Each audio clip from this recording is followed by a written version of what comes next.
سورہ شورى کا آغاز ہے۔ سورہ شورى مکی ہے۔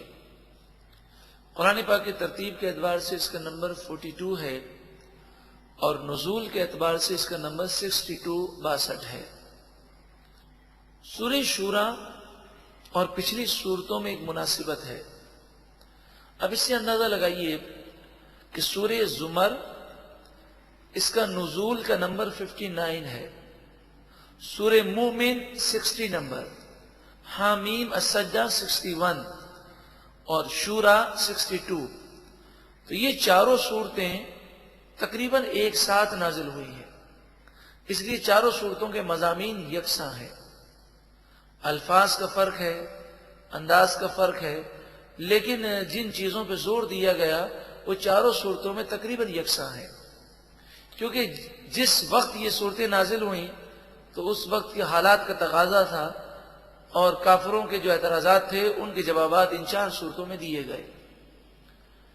اس سورہ مبارکہ سورہ شورى میں 53 آیات ہیں اور 5 رکوع ہیں۔ بسم اللہ الرحمن الرحیم۔ حامیم عین سین قاف۔ حروف مقطعات ہیں، اللہ ان کے معنی کو بخوبی جانتا ہے اور اللہ کی عطا سے محبوب کریم صلی اللہ علیہ وسلم جانتے ہیں۔ کذالک اسی طرح، یوحی الیک، اللہ تعالیٰ آپ کی طرف وحی فرماتا ہے، وَإِلَى الَّذِينَ مِن قَبْلِكَ، اور آپ سے پہلے انبیاء کی طرف بھی اللہ نے اسی طرح وحی فرمائی۔ اللہ العزیز الحکیم، اللہ غالب حکمت والا ہے۔ لہو ما فی السماوات وما فی الارض، اللہ ہی کے لیے ہے جو کچھ آسمانوں میں ہے اور جو کچھ زمینوں میں ہے۔ وَهُوَ الْعَلِيُّ الْعَظِيمُ، اور وہی بلند و بالا عظیم ہے۔ رب العالمین کی قدرت کی ہیبت اس قدر ہے کہ قریب ہے کہ آسمان پھٹ جائے، لیکن اللہ تبارک و تعالی نے اسے پھٹنے سے روکا۔ تکاد السماوات یتفطرن من فوقہن، قریب ہے کہ آسمان اوپر سے پھٹ جائیں، لیکن فرشتے وہ اللہ کی تسبیح کرتے ہیں جس سے وہ آسمان و زمین قائم ہے۔ والملائکۃ، اور فرشتے، یسبحون، اللہ کی تسبیح اور پاکی بیان کرتے ہیں، بحمد ربہم، اپنے رب کی تعریف خوبیاں بیان کرتے ہوئے۔ وَيَسْتَغْفِرُونَ لِمَنْ فِي الْأَرْضِ، اور یہ فرشتے ان لوگوں کے لیے استغفار کرتے ہیں کہ جو لوگ زمین میں ہیں۔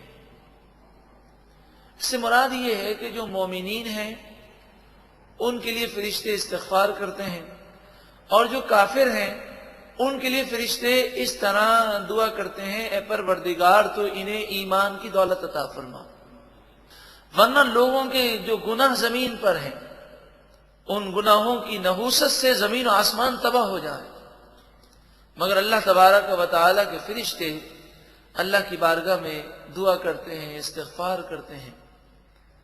الا سن لو، ان اللہ هو الغفور الرحیم، بے شک اللہ تعالیٰ ہی بخشنے والا مہربان ہے۔ اللہ تعالیٰ کیسا مہربان ہے۔ آقا دو جہاں صلی اللہ علیہ وآلہ وسلم سفر پر تھے، ایک خاتون کسی مقام پر جنگل میں ہنڈیا پکا رہی تھی، چولہا جل رہا تھا، اس کا چھوٹا بچہ بار بار اس آگ کی طرف لپکتا تھا اور وہ خاتون اپنے بچے کو آگ سے روکتی تھی۔ اس خاتون نے جب رسول اللہ صلی اللہ علیہ وآلہ وسلم کا دیدار کیا تو کہنے لگی، یا رسول اللہ صلی اللہ علیہ وسلم، یہ بتائیے کہ اللہ تعالیٰ کیا اپنے بندے پر بہت مہربان ہے؟ تو آپ نے فرمایا ہاں اللہ تعالیٰ بہت مہربان ہے۔ اس خاتون نے عرض کیا یا رسول اللہ صلی اللہ علیہ وسلم، ماں اپنے بیٹے سے جو محبت کرتی ہے کیا اللہ تعالیٰ اپنے بندے سے اس سے زیادہ محبت کرتا ہے؟ آپ نے فرمایا ہاں۔ تو خاتون کہنے لگی ماں تو اپنے بچے کو آگ میں جانے سے روکتی ہے، کیا اللہ تعالیٰ اپنے بندوں کو آگ میں ڈالے گا؟ رسول اللہ صلی اللہ علیہ وآلہ وسلم نے جب اس کا یہ کلام سنا تو آپ نے اپنے سر کو جھکا لیا اور زار و قطار رونے لگے، اور پھر روتے ہوئے ارشاد فرمایا، اس کا مفہوم بہت واضح ہے کہ رب العالمین بندے کو جہنم میں جانے سے روکتا ہے۔ قرآن پاک میں جگہ جگہ بتایا گیا کہ یہ کام مت کرو، یہ کام جہنم میں لے جانے والے ہیں۔ ماں اپنے بچے کو دنیا کی آگ سے بہت روکتی ہے، کبھی یہ نہیں چاہے گی کہ اس کا بچہ آگ میں جائے۔ جو سرکش ہے، باغی ہے، جو توبہ کی مہلت کے باوجود توبہ نہ کرے تو پھر وہ خود ایسے اعمال اختیار کرتا ہے گویا کہ اس نے خود جہنم کی آگ میں چھلانگ لگا دی۔ اللہ غفور ہے، رحیم ہے، اس کی رحمت بہت بڑی ہے۔ اس کی رحمت کا در پکڑ لیجئے اور جھک جائیے، سچی پکی توبہ کر لیجئے اس سے پہلے کہ توبہ کا وقت ختم ہو جائے اور مہلت ختم ہو جائے۔ والذین اتخذوا من دونہ اولیاء، وہ لوگ اتخذوا جنہوں نے بنا لیا، من دونہ اللہ کو چھوڑ کر، اولیاء دوست بنا لیے۔ انہوں نے سمجھا کہ اللہ کے غضب کے موقع پر یہ دوست ہمیں کام آئیں گے۔ اللہ کی نافرمانی میں کسی کی دوستی نہیں چلتی۔ انسان اللہ کی فرما برداری کرے اور کسی کی دوستی کی وجہ سے اللہ کو ناراض نہ کرے۔ اللہ حفیظ علیہم، اللہ تعالی ان پر نگہبان ہے، وہ سب کچھ دیکھ رہا ہے۔ وما انت علیہم بوکیل، اور آپ ان پر وکیل نہیں ہیں، یعنی ان کے کام کے آپ ذمہ دار نہیں ہیں۔ یہ اگر گناہ کرتے ہیں تو اپنا نقصان کرتے ہیں۔ وَكَذَلِكَ، اور اسی طرح، أَوْحَيْنَا إِلَيْكَ، ہم نے آپ کی طرف وحی فرمائی، قرآنًا عربیًا، عربی قرآن کی وحی فرمائی، لِتُنذِرَ، تاکہ آپ اس قرآن کے ذریعے ڈرائیں، ام القریٰ، مکے کے رہنے والوں کو۔ ام القریٰ کے معنی ہیں تمام بستیوں کی جان، تمام شہروں کی اصل، تمام شہروں کا مرکز وہ مکہ مکرمہ ہے۔ ومن حولہا، اور اس کے ارد گرد، یعنی پوری کائنات میں جتنے لوگ ہیں وہ مکہ مکرمہ کے ارد گرد ہیں، کہ آج بھی دنیا کے نقشے میں مکہ مکرمہ وہ سینٹر میں ہے۔ فرمایا آپ ان لوگوں کو جو مکے میں رہنے والے ہیں اور اس کے علاوہ پوری دنیا میں رہنے والے ہیں ان کو ڈر سنائیے، انہیں ڈرائیے۔ کبھی کبھی رحمت کی باتیں سن کر انسان نیکی کی طرف آتا ہے اور کبھی کبھی ڈرانا پڑتا ہے۔ آپ نے دیکھا ہوگا کبھی ہم اپنے بچے کو کوئی بات سمجھانا چاہتے ہیں تو کبھی تو اسے ہم کسی چیز کی خوشخبری سناتے ہیں، یہ کام کرو گے تو تمہیں ہم یہ دیں گے، اور کبھی کبھی ہم ڈراتے ہیں کہ اگر ایسا کیا تو ہم تمہیں یہ سزا دیں گے۔ اور اکثر یہ ہوتا ہے کہ خوشخبری کے مقابلے میں بچوں پر ڈر جو ہے وہ جلدی ان کی سمجھ میں آ جاتا ہے، اور ڈر کی باتیں سے وہ ضرور فوراً اجتناب کر لیتے ہیں۔ تو فرمایا انہیں ڈراؤ، جب تک ہمارے دل میں آخرت کا اور جہنم کا خوف پیدا نہیں ہوگا اس وقت تک نیکی کا شوق پیدا نہیں ہوتا۔ وہ تنذر، اور آپ ان لوگوں کو ڈرائیں، یوم الجمع، قیامت کے دن سے جب سارے لوگ وہاں جمع کیے جائیں گے، لا ریب فیہ، جس کے قائم ہونے میں کوئی شک اور شبہ نہیں۔ اللہ اکبر، سب جمع تو ہو جائیں گے لیکن وہاں دو گروپ ہوں گے، فریق فی الجنت، ایک گروہ تو جنت میں ہوگا، وفریق فی السعیر، اور ایک گروہ بھڑکتی ہوئی آگ میں ہوگا۔ کون سے گروہ میں جانا ہے اس کے لیے اپنا ذہن بنا لیجئے۔ اگر جنت میں جانا ہے تو قربانی دیجئے، نفس و شیطان کا مقابلہ کیجئے، اور اللہ تعالیٰ اور اس کے رسول نے جس کام کا حکم دیا وہی کیجئے۔ وَلَوْ شَاءَ اللَّهُ، اگر اللہ تعالیٰ چاہتا، لَجَعَلَهُمْ أُمَّةً وَاحِدًا، تو اللہ تعالیٰ ان سب کو ایک ہی گروہ بنا دیتا، یعنی کوئی گناہ کر ہی نہیں سکتا۔ گناہ کے لیے ہاتھ بڑھاتے تو ہاتھ رک جاتا، زبان سے جھوٹ بولنے کے لیے زبان چلانے کی کوشش کرتے تو زبان رک جاتی، لیکن پھر یہ دنیا دارالامتحان نہ رہتا۔ یہ تو دنیا دارالامتحان ہے، دارالعمل ہے، اس میں ڈھیل دی گئی، آخر کار جیسی کرنی ویسی بھرنی ہے۔ وَلَٰكِن يُدْخِلُ مَن يَشَاءُ، ہاں اصل بات یہ ہے، ہاں لیکن اللہ تعالیٰ جسے چاہتا ہے اسے داخل فرماتا ہے، فی رحمتہ، کس میں داخل کرتا ہے؟ اپنی رحمت میں داخل فرماتا ہے، اور اسے نیک بنا دیتا ہے۔ اے پروردگار تو ہمیں بھی اپنی رحمتوں میں داخل فرما اور ہمیں بھی نیکی کا جذبہ عطا فرما۔ وَالظَّالِمُونَ مَا لَهُم مِّن وَلِيٍّ وَلَا نَصِيرٍ، اور ظالموں کا نہ کوئی دوست ہوگا اور نہ کوئی مددگار ہوگا۔ ظالم سے مراد یہاں کافر ہیں کہ کافر کل بروز قیامت نہ اپنا کوئی دوست پائے گا اور نہ کوئی اپنا مددگار پائے گا۔ اللہ تعالی ہم سب کو ایمان کی سلامتی عطا فرمائے۔ لوگ بڑے کفریات بکتے ہیں اور ایسے کفریات بکتے ہیں، نعوذ باللہ من ذالک، صرف ہنسانے کے لیے، یہ چرب زبانی کے لیے یا زبان کے ٹیسٹ کے لیے۔ اگر آپ سنیں تو آپ کے پاؤں تلے زمین نکل جائے، نعوذ باللہ من ذالک۔ مثلا عام طور پر آپ کسی کو نیکی کی دعوت دیں تو سامنے سے بعض لوگ مذاق میں کہہ دیتے ہیں کہ بھئی ہمیں نعوذ باللہ من ذالک نیکی ویکی کی کوئی ضرورت نہیں ہے اور ہمیں جنت کی بھی ضرورت نہیں ہے، تم جانو تمہارا کام جانے، نعوذ باللہ من ذالک۔ اور کبھی کبھی کہتے ہیں اتنی نیکیاں مت کرو کہ اللہ تعالیٰ کو صلہ دینا مشکل ہو جائے، نعوذ باللہ من ذالک۔ اب یہ سمجھانے کے لیے عرض کر رہا ہوں، یہ کلمات کفریہ ہیں لوگوں کو ہنسانے کے لیے۔ اب جو ہنسے گا وہ بھی کافر ہو جائے گا، جو اس کی تائید میں سر ہلا دے گا وہ بھی کافر ہو جائے گا۔ تو ایسے موقع پہ دو راستے ہیں۔ ایک راستہ یہ ہے کہ ہم انہیں کہیں کہ آپ غلط کہہ رہے ہیں، یہ کلمہ کفریہ ہے، اب توبہ کریں۔ اور اگر یہ محسوس ہو کہ اگر ہم اسے یہ کہیں گے تو اور زیادہ یہ کفریہ کلمات کہے گا اور زیادہ یہ ایسی باتیں کہنا شروع کر دے گا، تو پھر خاموش ہو جائیں۔ خاموش ہو کر ایسا ظاہر کریں کہ ان کی باتیں آپ کو اچھی نہیں لگ رہی، ادھر ادھر دیکھنا شروع کریں، گھڑی کو دیکھنا شروع کریں، جس سے یہ ظاہر ہو کہ آپ ان کی باتوں سے بیزار ہیں۔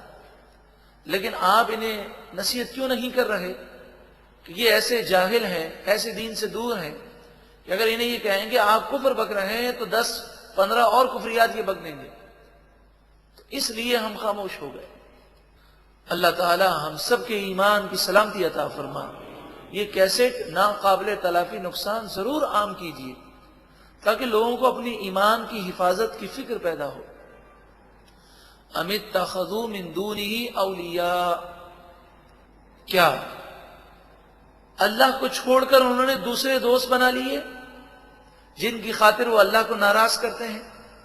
فاللہ هو الولی، پس اللہ تعالی ہی حقیقی دوست ہے، وہی کام بنانے والا ہے، اس کو ناراض کر کے تم کبھی خوشحالی نہیں پا سکتے۔ وَهُوَ يُحْيِي الْمَوْتَى، اور وہی مردوں کو زندہ فرمائے گا۔ وَهُوَ عَلَى كُلِّ شَيْءٍ قَدِيرٌ، اور وہی ہر چاہت پر قادر ہے۔ وَمَا اخْتَلَفْتُمْ فِيهِ مِنْ شَيْءٍ، اور جو تم نے اس قرآن میں اختلاف کیا فحکمہ الی اللہ، تو حکم تو اللہ ہی کی طرف ہے، اللہ ہی فیصلہ فرمائے گا اور بتائے گا کہ یہ قرآن سچا کلام ہے۔ کل بروز قیامت تم دیکھ لو گے۔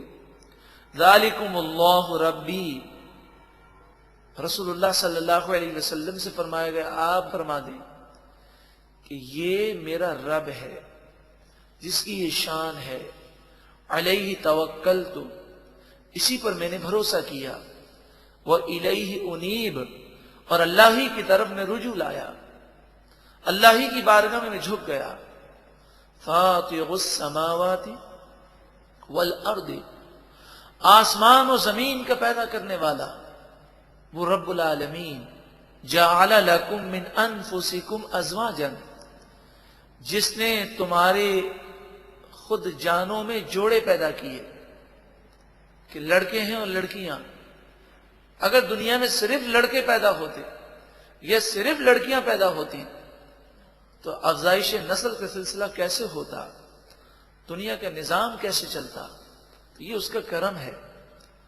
وَمِنَ الْأَنْعَامِ أَزْوَاجًا، اور جانوروں کے بھی جوڑے بنائے، ان میں بھی مذکر مؤنث نر مادہ ہیں۔ يَذْرَؤُكُمْ فِيهِ، اس کے ذریعے اللہ تعالیٰ تمہاری نسل کو بڑھاتا ہے۔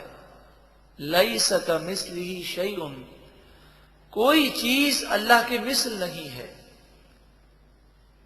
وہ ہر چیز سے بلند و بالا ہے۔ وَهُوَ السَّمِيعُ الْبَصِيرُ، اور وہی خوب سننے والا دیکھنے والا ہے۔ لَهُ مَقَالِيدُ السَّمَاوَاتِ وَالْأَرْضِ، اللہ ہی کے لیے آسمان و زمین کے خزانوں کی کنجیاں ہیں، وہ جسے جتنی روزی چاہتا ہے اتنی ہی دیتا ہے۔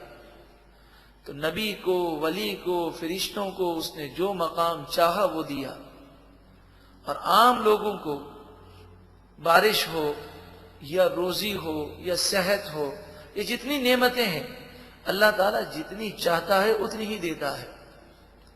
یبسط الرزق لمن یشاء ویقدر، وہ جس کے لیے چاہتا ہے روزی کشادہ فرماتا ہے اور جس کے لیے چاہتا ہے تنگ کر دیتا ہے۔ انہ بکل شیء علیم، بے شک وہی ہر چیز کو جاننے والا ہے۔ جب ہم جانتے ہیں کہ باوجود کوشش کے بعض ایسے لوگ ہیں کہ وہ روزی میں تنگ دست ہیں، اور بعض ایسے ہیں کہ جو بظاہر زیادہ کوشش نہیں کرتے، روزی کے انبار ہیں، تو ان باتوں سے واضح طور پر ظاہر ہوا کہ انسان بے بس ہے، وہ اللہ کا مقابلہ نہیں کر سکتا۔ رب العالمین کی بارگاہ میں ہی اسے جھکا رہنا چاہیے، اور گناہ کر کے اپنے آپ کو جہنمی نہ بنائے۔ شرع لکم من الدین، اللہ تعالیٰ نے تمہارے لیے اس دین کو جاری فرمایا۔ کون سا دین؟ ما وصى به نوحا، جس دین کی تاکید حضرت نوح علیہ السلام کو فرمائی۔ والذی اوحینا الیک، اور وہ دین جو ہم نے اے محبوب آپ کی طرف وحی فرمائی۔ وما وصینا به ابراہیم وموسیٰ وعیسیٰ، اور جس دین کی تاکید ہم نے حضرت ابراہیم، موسیٰ اور عیسیٰ علیہ السلام کو فرمائی، سب ایک ہی دین اسلام کو لے کر آئے۔ ان اقیم الدین، سب سے فرمایا کہ تم دین اسلام پر قائم رہو، ولا تتفرقوا فیہ، اور اس میں اختلاف نہ کرو، تفرقہ نہ کرو۔ جب انسان قرآن و حدیث پر عمل کرتا ہے اور شریعت کا پابند ہو جاتا ہے تو آپس کے اختلافات بھی دور ہو جاتے ہیں۔ کبر علی المشرکین ما تدعوہم الیہ، مشرکوں پر یہ بات بہت بھاری ہے جس بات کی طرف تم انہیں بلاتے ہو، یہ دین اسلام کی دعوت اور ایک خدا وحدہ لا شریک کی عبادت کرنا، یہ مشرکوں پر بہت بھاری ہے۔ اللہ یجتبی الیہ من یشاء، اور اللہ اپنے قریب کے لیے چن لیتا ہے جسے چاہے. وَيَهْدِي إِلَيْهِ مَن يُنِيبُ، اور اپنی طرف راہ دیتا ہے اسے جو رجوع لائے. یعنی آپ قدم بڑھائیے، کوشش کیجئے، اللہ تعالیٰ ہدایت دینے والا ہے. اے پروردگار تو ہمیں ہدایت پر استقامت عطا فرما، تو ہمیں اس دین اسلام کی خدمت کے لیے چن لے، قرآن کی دعوت عام کرنے کے لیے ہمیں منتخب فرما لے. وما تفرقوا الا من بعد ما جاءهم العلم، ان لوگوں نے علم آنے کے بعد اختلاف کیا، یعنی نبی کی امت نے، توریت، زبور، انجیل کے ماننے والوں نے سب کچھ سمجھنے کے باوجود انہوں نے اختلاف کیا نبی کے جانے کے بعد. بغیم بینہم، آپس کی نفرت کی وجہ سے. یعنی حسد اور نفرت ایک ایسی چیز ہے کہ انسان کو کفریات تک پہنچا دیتی ہے. ضد، مخالفت میں انسان سب کچھ کرنے کو تیار ہو جاتا ہے. اس وقت اسلام یا اللہ کی محبت، اللہ کا خوف، جنت کی فکر، سب چیزیں دور ہو جاتی ہیں، انسان اندھا ہو جاتا ہے. تو یہودیوں اور عیسائیوں میں آپس میں لڑائی تھی. اس نفرت کی وجہ سے یہودیوں نے انجیل کا انکار کیا اور حضرت عیسیٰ علیہ السلام کا انکار کیا، اور عیسائیوں نے حضرت موسیٰ علیہ السلام اور توریت کا انکار کیا، حالانکہ دونوں کتابوں میں ان دونوں نبیوں کا اور کتابوں کا ذکر تھا. توریت میں اس بات کی خبر تھی کہ حضرت عیسیٰ علیہ السلام انجیل لے کر آئیں گے، اور انجیل میں حضرت موسیٰ علیہ السلام اور توریت کا ذکر تھا، مگر نفرت کی وجہ سے انہوں نے ایسی باتیں کہیں. وَلَوْلَا كَلِمَةٌ سَبَقَتْ مِن رَبِّكَ، اور اگر آپ کے رب کے کلمات انہوں نے سبقت حاصل نہ کی ہوتی، یعنی پہلے یہ وعدہ نہ ہو چکا ہوتا کہ دنیا دار العمل ہے، حقیقی طور پر سزا جو ہے، فیصلہ جو ہے وہ قیامت کے دن ہوگا. اگر ایسا نہ ہوتا، اِلَىٰ أَجَلٍ مُّسَمًّى، ایک مقررہ وقت تک انہیں مہلت نہ ملنی ہوتی، لَقُضِيَ بَيْنَهُمْ، تو تم دیکھتے دنیا کے اندر ہی کافروں کا فیصلہ کر دیا جاتا اور ان کے لیے سزا دنیا کے اندر دے دی جاتی. لیکن دنیا میں سزا کی چند جھلکیاں ہوتی ہیں، حقیقی سزا تو مرنے کے بعد ہے. وَإِنَّ الَّذِينَ أُورِثُوا الْكِتَابَ مِن بَعْدِهِمْ، اور بے شک وہ لوگ کہ ان کے بعد جو کتاب کے وارث ہوئے، یعنی نبیوں کے بعد جن کے ہاتھ میں کتاب آئی اور جنہیں حکم دیا گیا کہ وہ اس کتاب کی حفاظت کریں، لفی شک منہ مریب، ضرور وہ ایک ایسے شک میں مبتلا تھے کہ جو دھوکے میں ڈالنے والا ہے. ہمارے لیے نصیحت ہے، آج کتاب ہمارے پاس بھی ہے، ہم اس کتاب کے وارث ہیں، ہماری ذمہ داری ہے کہ اس کتاب کا پیغام آئندہ آنے والی نسلوں تک پہنچائیں. صحابہ کرام، تابعین نے اپنے خون سے اس اسلام کی آبیاری کی ہے. انہوں نے صرف کھانے پینے اور دنیاوی معاملات پر توجہ نہ دی، بلکہ ان کا اوڑھنا بچھونا اسلام کی خدمت تھا، قرآن کی دعوت کو عام کرنا تھا. تو آج یہ احادیث کا ذخیرہ اور جو ہمارا ماحول ہے، جتنا بھی ہے، یہ ان بزرگان دین کی کوششوں کا صدقہ ہے. اگر ہم نے کوشش نہ کی اور آئندہ آنے والی نسلوں کو دین پر کاربند رکھنے کے لیے کوشش نہ کی، بے حیائی کے سیلاب کو روکنے کی کوشش نہ کی، تو بات یاد رکھیے گا، اگر ہم نے کوشش نہ کی اور ہماری آنے والی نسلیں اگر تباہ ہوئیں تو اس کے ذمہ دار ہم بھی ہوں گے.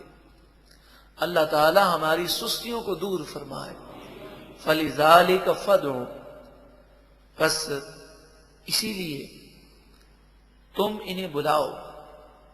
یہ یہودی عیسائی آپس میں شکوک میں مبتلا ہیں، تو اے محبوب آپ انہیں بلائیے اور انہیں یہ بتائیے کہ اللہ کا کلام کیا فرماتا ہے.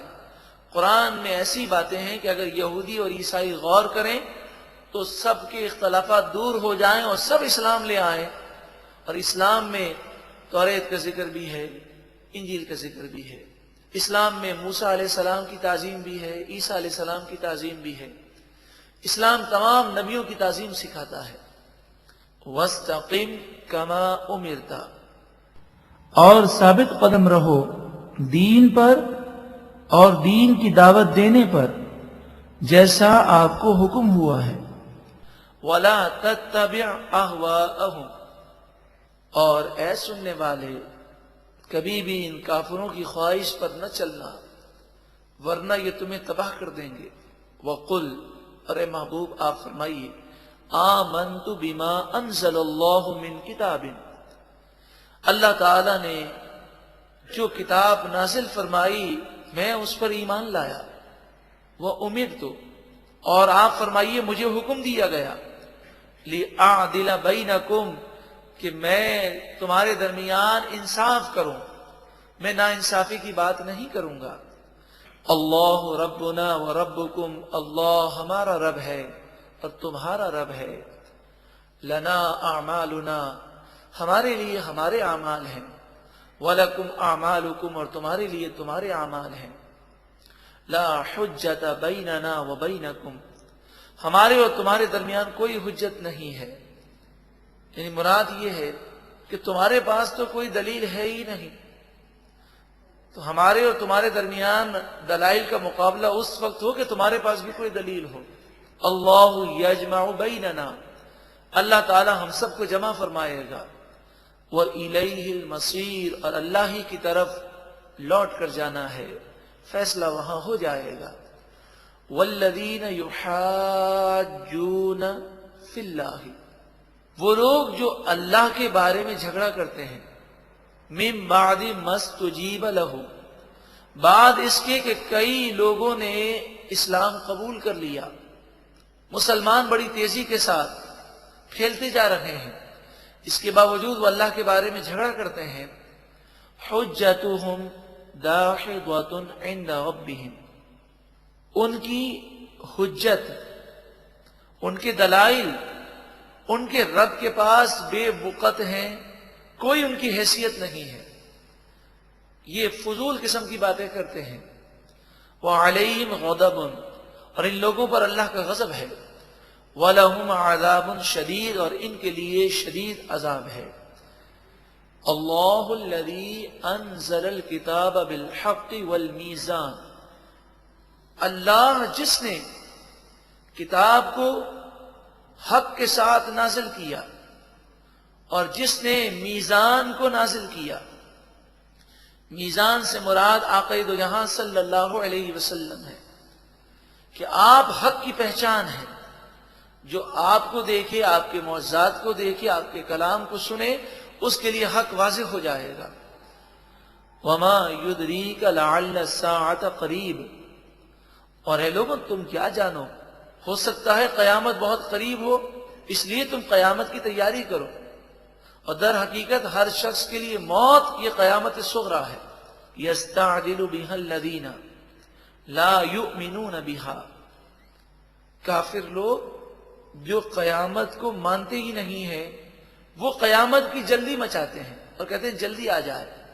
ایک تو ان کا عقیدہ نہیں کہ قیامت آئے گی، پھر جب عقیدہ ہی نہیں تو پھر یہ جلدی مچاتے ہیں کیونکہ ان کا یہ خیال ہے کہ قیامت کبھی نہیں آئے گی. اور جو قیامت کو مانتا ہو وہ کبھی قیامت کے جلدی آنے کی تمنا نہیں کر سکتا. اس کا عالم کیا ہوتا ہے؟ فرمایا والذین آمنوا، اور وہ لوگ جو ایمان لائے، مشفقون منہا، وہ قیامت کے معاملات سے ڈرتے ہیں، خوف کرتے ہیں. انہیں ہر وقت یہ فکر ہے کہ لمبی زندگی ملے اور کوئی ایسی نیکی کرنے میں ہم کامیاب ہو جائیں جس سے اللہ راضی ہو جائے. وَيَعْلَمُونَ أَنَّهَا الْحَقُّ، اور وہ جانتے ہیں بے شک یہ قیامت سچی ہے. الا سن لو، ان الذین یمارون فی الساعۃ لفی ضلال بعید، بے شک وہ لوگ جو قیامت کے بارے میں شک میں مبتلا ہیں وہ ضرور دور کی گمراہی میں مبتلا ہیں. اللہ لطیف بعبادہ، اللہ تعالیٰ اپنے بندوں پر مہربان ہے کوئی اللہ کی رحمت کو حاصل کرنے کے لیے آگے بڑھنے والا؟ یرزق، اللہ تعالیٰ روزی دیتا ہے، من یشاء جسے وہ چاہے، وَهُوَ الْقَوِيُّ الْعَزِيزُ اور وہ اللہ قوی ہے، غالب ہے، عزیز ہے، وہ جو چاہے کر سکتا ہے۔ سورہ شورى کی آیت نمبر 20، اس میں دو شخصوں کا ذکر ہے۔ ایک وہ شخص جس کی ساری کوششیں دنیا کے لیے ہیں، وہ دنیا کے لیے جیتا ہے، دنیا کے لیے مرتا ہے، اور دوسرا وہ شخص ہے جو ساری کوشش آخرت کے لیے کرتا ہے۔ تو دونوں شخصوں کا بیان ہے۔ من کان یرید حرث الآخرۃ، جو کوئی آخرت کی کھیتی کا ارادہ کرے، جو آخرت میں کامیاب ہونے کی کوشش کرے اور اس کا ارادہ کرے، نزد لہ فی حرثہ، ہم اس کی کھیتی میں مزید اضافہ کریں گے، یعنی آخرت میں مزید اس پر انعام اور فضل فرمائیں گے۔ یعنی اس نے نیکی ایک کی، ایک نیکی کے بدلے میں 10 نیکیاں، اور بسا اوقات 700 نیکیاں، اور بسا اوقات اس سے بھی زائد عطا فرمائیں گے۔ وَمَنْ كَانَ يُرِيدُ حَرْثَ الدُّنْيَا، اور جو دنیا کی کھیتی کا ارادہ کرے، دن رات دنیا دنیا دنیا۔ آج مسلمانوں کی اکثریت اسی مرض میں مبتلا ہے۔ نُؤْتِهِ مِنْهَا، ہم اسے دنیا میں سے کچھ دے دیتے ہیں، جتنا تقدیر میں لکھا ہے اتنا ہی ملے گا، چاہے جتنا بھاگ لے۔ وَمَا لَهُ فِي الْآخِرَةِ مِن نَصِيبٍ، اور ایسے شخص کا آخرت میں کوئی حصہ نہیں ہوگا۔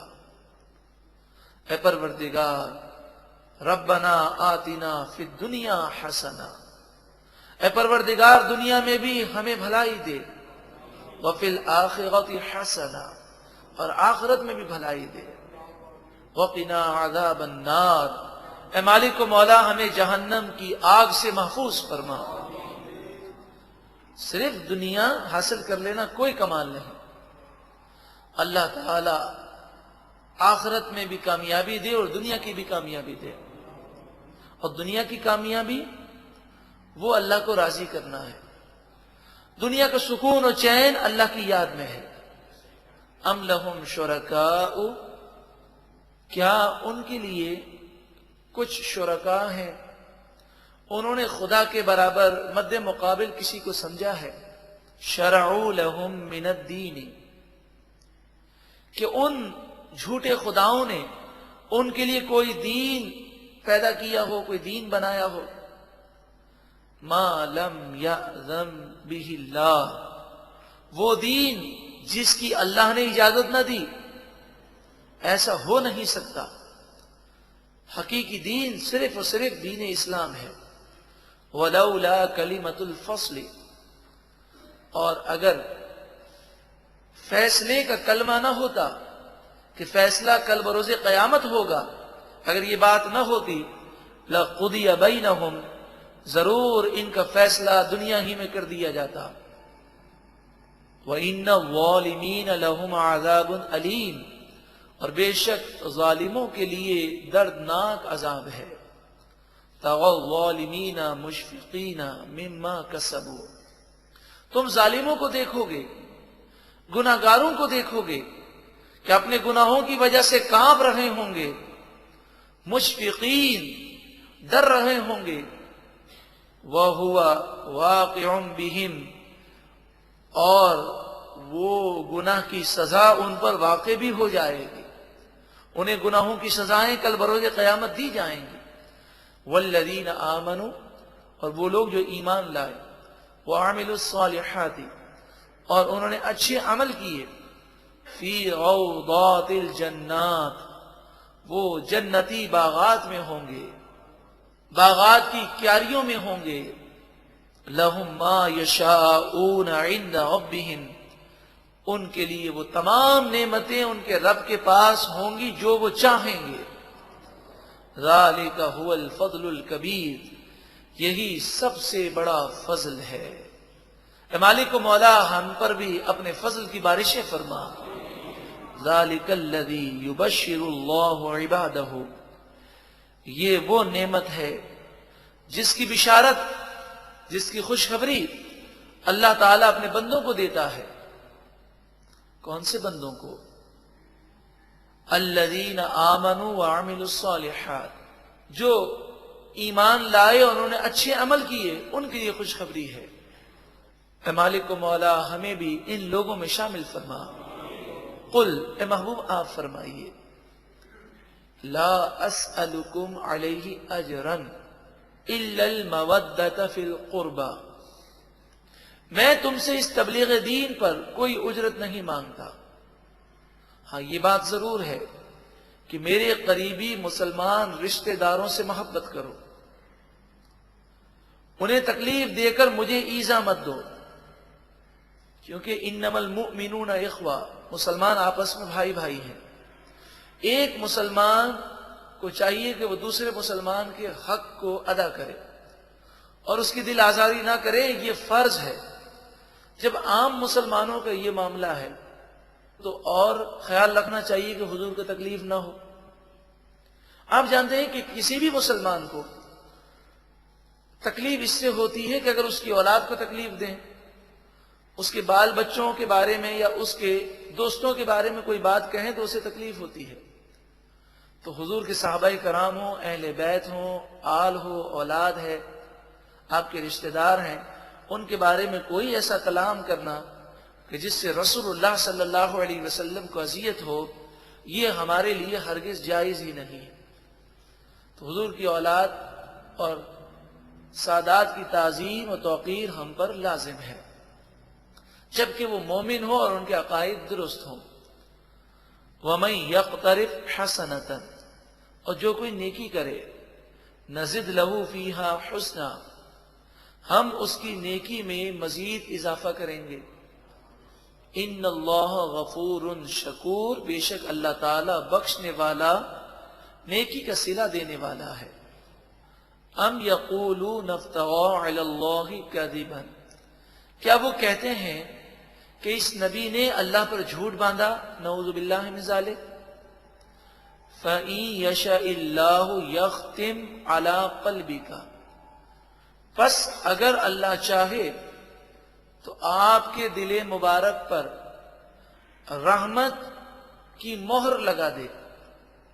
یعنی مراد یہ ہے کہ اگر اللہ تعالیٰ چاہے تو یہ جو باتیں کرتے ہیں اس سے آپ کو رنج نہ پہنچے، لیکن اللہ کی مصلحت ہے کہ آپ دین کی راہ میں تکلیفیں برداشت کر رہے ہیں اور اپنی امت کے لیے تعلیم اور مثال بن رہے ہیں کہ میں نے رنج برداشت کیے ہیں، تانے سنے ہیں.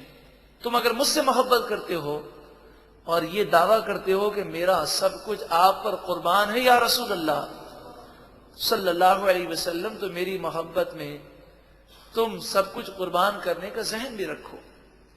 وَيَمْحُ اللَّهُ الْبَاطِلَ، اور اللہ تعالیٰ باطل کو مٹا دے گا. وَيُحِقُّ الْحَقَّ بِكَلِمَاتِهِ، اور اپنے کلام کے ذریعے حق کو واضح فرمائے گا. اِنَّهُ عَلِيمٌ بِذَاتِ الصُّدُورِ، بے شک وہی سینوں کے رازوں کو جاننے والا ہے. اے گناہ کرنے والوں، رب العالمین توبہ کی دعوت دیتا ہے. وَهُوَ الَّذِي يَقْبَلُ التَّوْبَةَ عَنْ عِبَادِهِ، وہی ہے رب جو بندوں کی توبہ قبول فرماتا ہے. وَيَعْفُو عَنِ السَّيِّئَاتِ، اور ان کے گناہوں سے درگزر فرماتا ہے اور ان کے گناہوں کو مٹا دیتا ہے. وَيَعْلَمُ مَا تَفْعَلُونَ، اور جو تم کرتے ہو وہ اللہ جانتا ہے. وَيَسْتَجِيبُ الَّذِينَ آمَنُوا وَعَمِلُوا الصَّالِحَاتِ، اور وہ لوگ جو ایمان لائے اور انہوں نے اچھے عمل کیے، اللہ ان کی دعا قبول فرماتا ہے. وَيَزِيدُهُم مِّن فَضْلِهِ، اللہ تعالیٰ اپنے فضل سے انہیں اور عطا فرمائے گا. وَالْكَافِرُونَ لَهُمْ عَذَابٌ شَدِيدٌ، اور کافروں کے لیے شدید عذاب ہے. وَلَوْ بَسَطَ اللَّهُ الرِّزْقَ، اگر اللہ تعالیٰ روزی کشادہ کر دیتا، سب کو روزی یکساں ملتی اور برابر ملتی. لِعِبَادِهِ، اپنے بندوں کے لیے روزی وہ کشادہ فرما دیتا اور سارے ہی دولت مند ہو جاتے، اور کسی کو کوئی بیماری ہی نہ ہوتی، تو پھر لوگ جب یہ دیکھتے کہ ہمیں نعوذ باللہ من ذالک اللہ کی یاد کی ضرورت ہی نہیں ہے، تو سارے لوگ سرکش ہو جاتے، لبغوا فی الارض، ضرور وہ زمین میں فساد کرتے اور باغی ہو جاتے۔ آج غریب اللہ سے دعائیں مانگ رہا ہے اور مالدار یہ ڈر رہا ہے کہ کہیں میں غریب نہ بن جاؤں، تو اس لیے دنیا کا نظام چل رہا ہے۔ ورنہ جب سارے ہی لوگ مالدار ہوں، تندرست ہوں، کوئی بیماری نہ ہو، کوئی پریشانی نہ ہو، تو انسان سرکشی اختیار کرتا ہے۔ وَلَٰكِن يُنَزِّلُ بِقَدَرٍ مَا يَشَاءُ، ہاں لیکن اللہ تعالی جتنا چاہتا ہے اتنی مقدار نازل فرماتا ہے۔ تو جس کے لیے جتنی روزی مفید ہے اللہ تعالیٰ اتنی عطا فرماتا ہے۔ إِنَّهُ بِعِبَادِهِ خَبِيرٌ بَصِيرٌ، بے شک وہی اپنے بندوں کو دیکھنے والا خبردار ہے۔ اللہ تعالیٰ ہمیں عمل کی توفیق و سعادت عطا فرمائے۔ اللہ رب العالمین جس حال میں رکھے، بندے کو خوش رہنا چاہیے اور اللہ کی رضا پر راضی رہے۔ دعا مانگنے میں اور اسباب اختیار کرنے میں کوئی حرج نہیں، مگر شکوہ شکایات کرنا یہ مومن کی شان کے خلاف ہے۔ اللہ تعالی ہمیں ہر شر سے محفوظ فرمائے۔ ارشاد فرمایا وَهُوَ الَّذِي، اور وہی رب ہے جس نے يُنَزِّلُ الْغَيْثَ مِن بَعْدِ مَا قَنَطُوا، وہی رب ہے جس کی شان ہے کہ وہ نا امیدی کے بعد بارش کو نازل فرماتا ہے۔ بظاہر بارش کے کوئی آثار نہیں ہوتے، پھر بادل آ کر وہ رحمتوں کی بارش برساتے ہیں۔ وَيَنشُرُ رَحْمَتَهُ، اور وہ اپنی رحمت کو پھیلاتا ہے۔ یہ بادل آسمان پر پھیل جاتے ہیں، اور بارش صرف ایک ہی زمین کے حصے پر نہیں پڑتی بلکہ مختلف علاقے اس سے فیضیاب ہوتے ہیں۔ وَهُوَ الْوَلِيُّ الْحَمِيدُ، حقیقی طور پر وہی کام بنانے والا ہے۔ الحمید، تمام خوبیوں اور تعریفوں کا وہی مستحق ہے۔ اللہ کی نعمتوں کا بیان ہے تاکہ ہم اللہ کی نعمتوں کو یاد کر کے اس کا شکر ادا کریں۔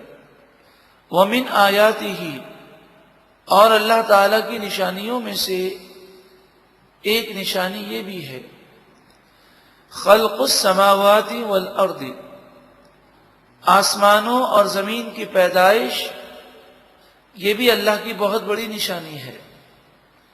وَمَا بَثَّ فِيهِمَا مِن دَابَّةٍ، دابہ کے معنی ہے چلنے والا۔ ان دونوں میں یعنی آسمان اور زمین میں جو بھی چلنے والے ہیں، چاہے وہ فرشتے ہوں، جنات ہوں، انسان ہوں، یا زمین پر بسنے والے جانور ہوں۔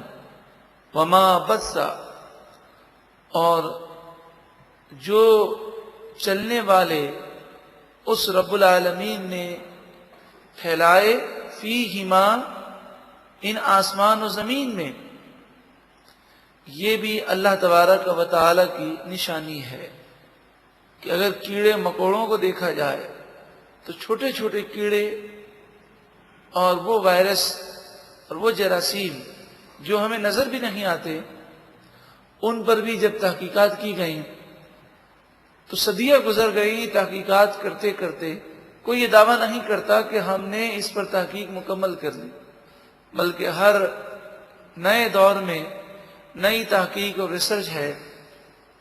یہاں تک کہ بعض جانوروں کی وہ اقسام ہیں اور بعض وائرس ایسے ہیں کہ جن کے بارے میں بہت ہی کم معلومات ہے۔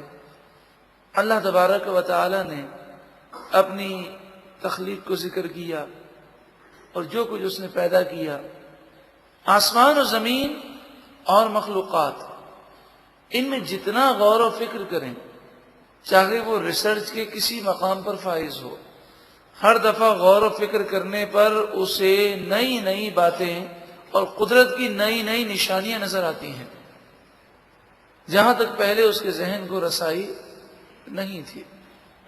وَهُوَ عَلَى جَمْعِهِمْ إِذَا يَشَاءُ قَدِيرٌ، اور وہ رب العالمین ان تمام کو جب چاہے جمع کرنے پر قادر ہے، جب چاہے انہیں فنا کر دے اور جب چاہے انہیں دوبارہ زندہ کر کے ایک ساتھ جمع کر دے۔ اللہ کی قدرت اور اس کی نشانیوں کا بیان ہے۔ یقیناً عقل مند، دانا، سمجھدار اللہ تعالیٰ کی نعمتوں کو یاد کر کے شکر ادا کر کے ایک پاکیزہ زندگی گزارنے کی وہ کوشش کرتے ہیں۔ اب اگر کوئی شخص پاکیزہ زندگی نہ گزارے تو اس کا نقصان کیا ہے؟ اس کا نقصان یہ ہے کہ گناہوں کی اپنی نحوستیں ہیں۔ یہ مت سمجھیے گا کہ گناہ کی سزا صرف آخرت میں ہے، بلکہ اکثر گناہوں کی نحوستوں کا اثر دنیا کے اندر بھی ہے۔ اس ذہنی پریشانی، تکالیف، مشکلات، بیماریاں، بے سکونی، بے اطمینانی، یہ صرف اور صرف گناہوں کی وجہ سے ہے۔ وَمَا أَصَابَكُم مِّن مُّصِيبَةٍ، اور تم پر جو مصیبت آتی ہے، فَبِمَا كَسَبَتْ أَيْدِيكُمْ، یہ تمہارے ہاتھوں کی کمائی کی وجہ سے ہے۔ کسبت، کمایا، ایدیکم تمہارے ہاتھوں نے، جو تمہارے ہاتھوں نے کرتوت کیے، یہ اس کی سزا ہے۔ وَيَعْفُو عَنْ كَثِيرٍ، اور بہت سارے گناہوں پر پکڑ نہیں کی جاتی۔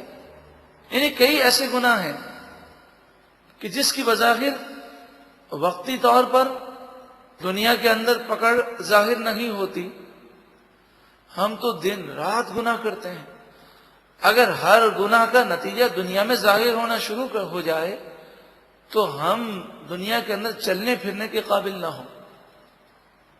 وَمَا أَنْتُمْ بِمُعْجِزِينَ فِي الْأَرْضِ، وَمَا أَنْتُمْ، اور تم یہ طاقت نہیں رکھتے، بِمُعْجِزِينَ، کہ عاجز کر سکو اللہ تعالیٰ کو، فی الارض، زمین میں۔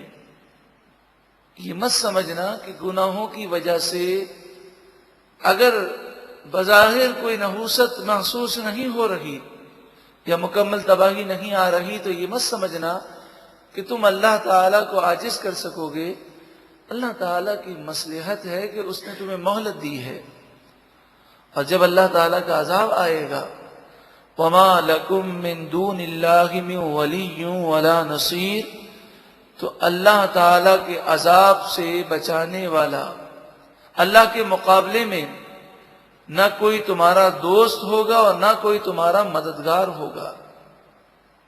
اللہ کی نعمتوں کا ذکر، وَمِنْ آيَاتِهِ الْجَوَارِ فِي الْبَحْرِ، اور اللہ کی قدرت کی نشانیوں میں سے ایک نشانی الجوار، وہ کشتیاں ہیں، وہ بحری جہاز ہیں جو چلتے ہیں، فی البحر، سمندر میں، دریا میں، کل اعلام، گویا کہ اونچے اونچے پہاڑ ہیں، پہاڑوں کی طرح وہ بڑے بڑے بحری جہاز چلتے ہیں۔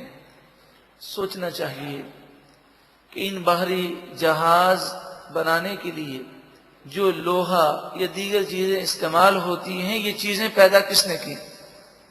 پھر پانی کے اندر یہ صلاحیت کس نے پیدا کی کہ اگر سوئی ڈالی جائے تو سوئی ڈوب جاتی ہے، لیکن بحری جہاز پر لاکھوں ٹن لوہا رکھ کر اسے سمندر میں چلایا جائے، وہ ڈوبتا نہیں ہے۔ تو پانی کے اندر یہ صلاحیت کس نے پیدا کی؟ پھر تمہیں کس نے پیدا کیا؟ تمہاری نگاہیں، تمہاری عقلیں، تمہاری طاقتیں، تمہارے ہاتھ میں پکڑنے کی قوتیں کس نے پیدا کی؟ تم سوچو کہ جس رب نے تمہیں پیدا کیا اور تمہیں وہ عقلیں عطا فرمائیں کہ بڑے بڑے بحری جہاز تم بنا لیتے ہو، تو تمہیں اللہ تعالیٰ کا شکر کرنا چاہیے۔ اب یہاں پر ایک مثال ہے بحری جہاز کی، اور اس ایک مثال میں دنیا کی تمام ایجادات داخل ہیں کہ ہم نے اپنی عقل کے ذریعے کتنی چیزیں بنائی، اور مسلمان ہوں یا کافر ہوں یہ دنیا کی نعمتوں میں فائدہ اٹھا رہے ہیں. تو انسان اس پر اپنی عقل کا غرور نہ کرے، بلکہ سوچے کہ رب العالمین نے کتنا کرم کیا کہ انسان کو یہ عقلیں عطا فرمائے.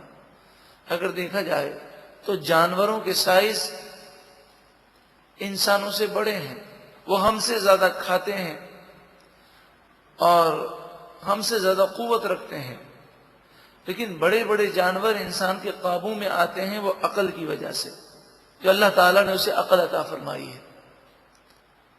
ای یشا، اگر وہ چاہے، یسکن الریح، وہ ہوا کو روک دے،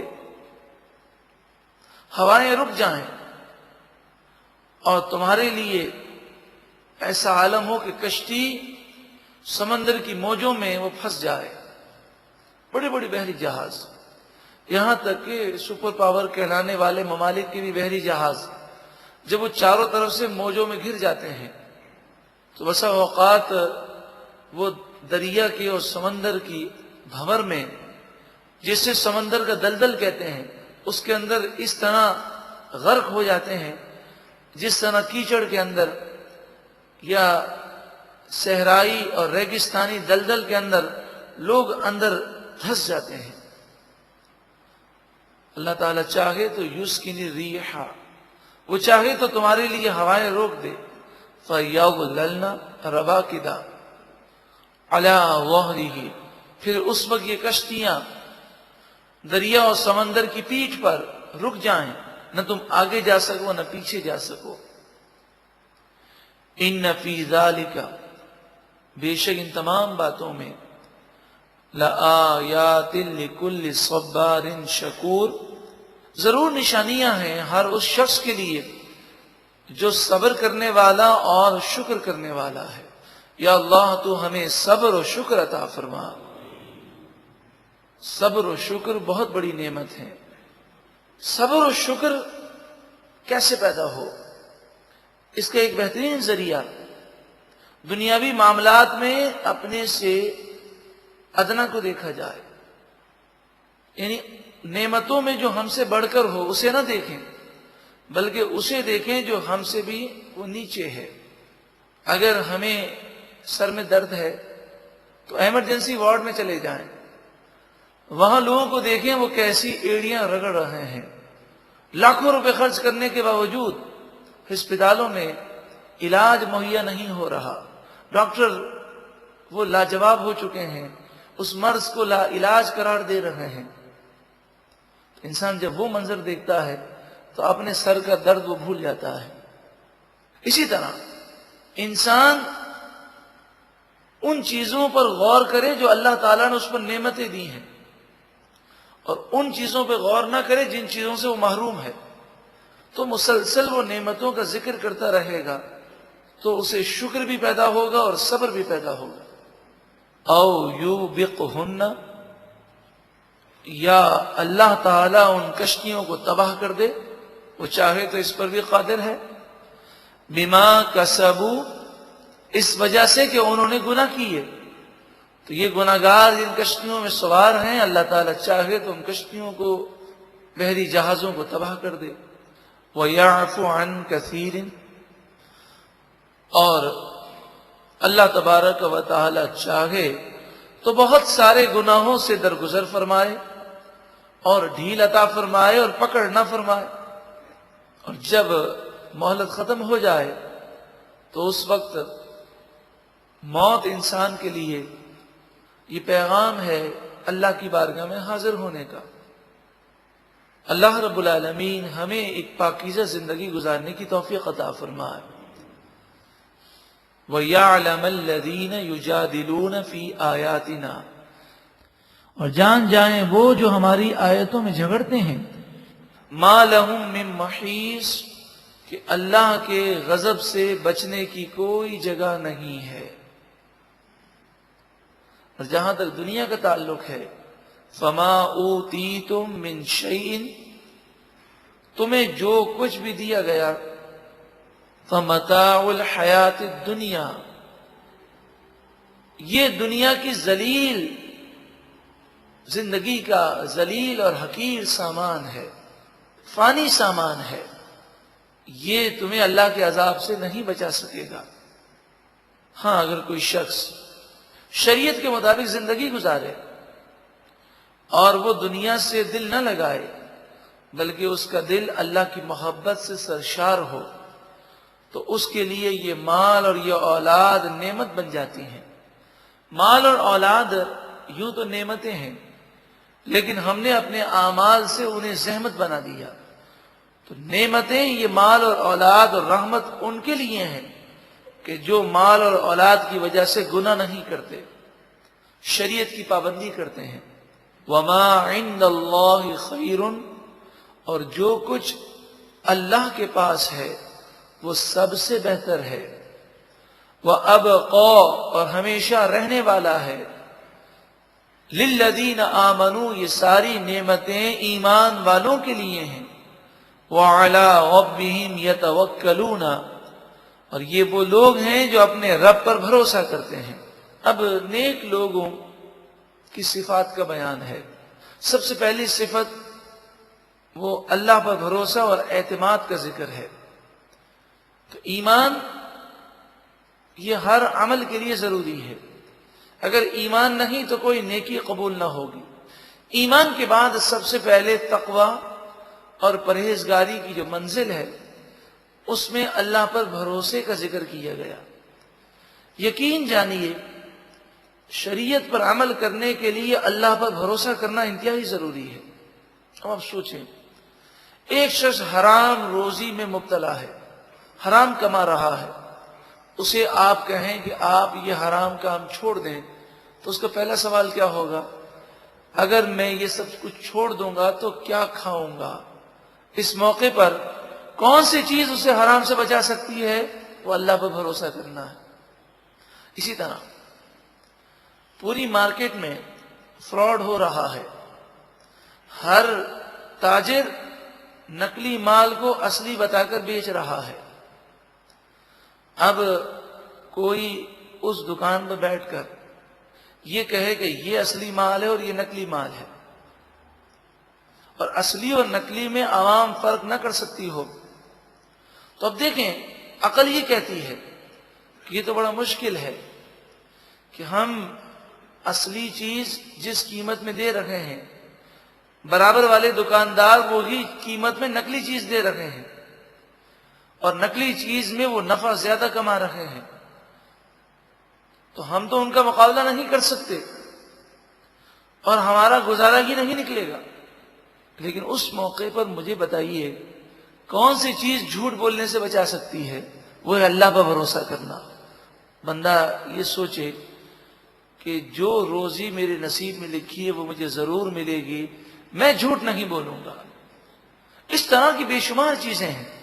رشتہ داروں نے گناہوں کی طرف راغب کیا اور کہا کہ شادی میں یہ رسومات تو ہوں گی، تو اس نے کہا کہ آپ کو رشتہ رکھنا ہے تو رکھیں، میں یہ حرام و ناجائز کام نہیں کر سکوں گا۔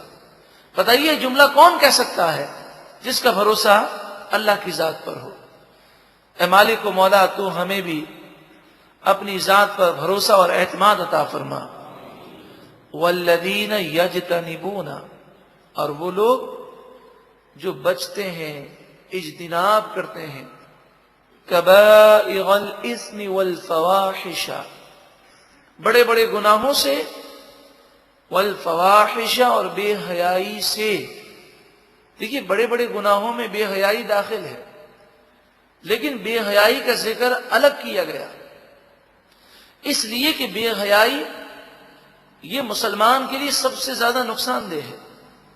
جس قوم کے اندر بے حیائی عام ہو جائے، حدیث پاک میں فرمایا پھر اللہ کا غضب اس پر نازل ہوتا ہے۔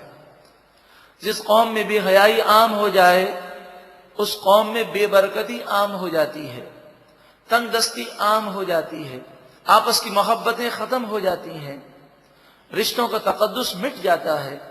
آج یہی ہو رہا ہے۔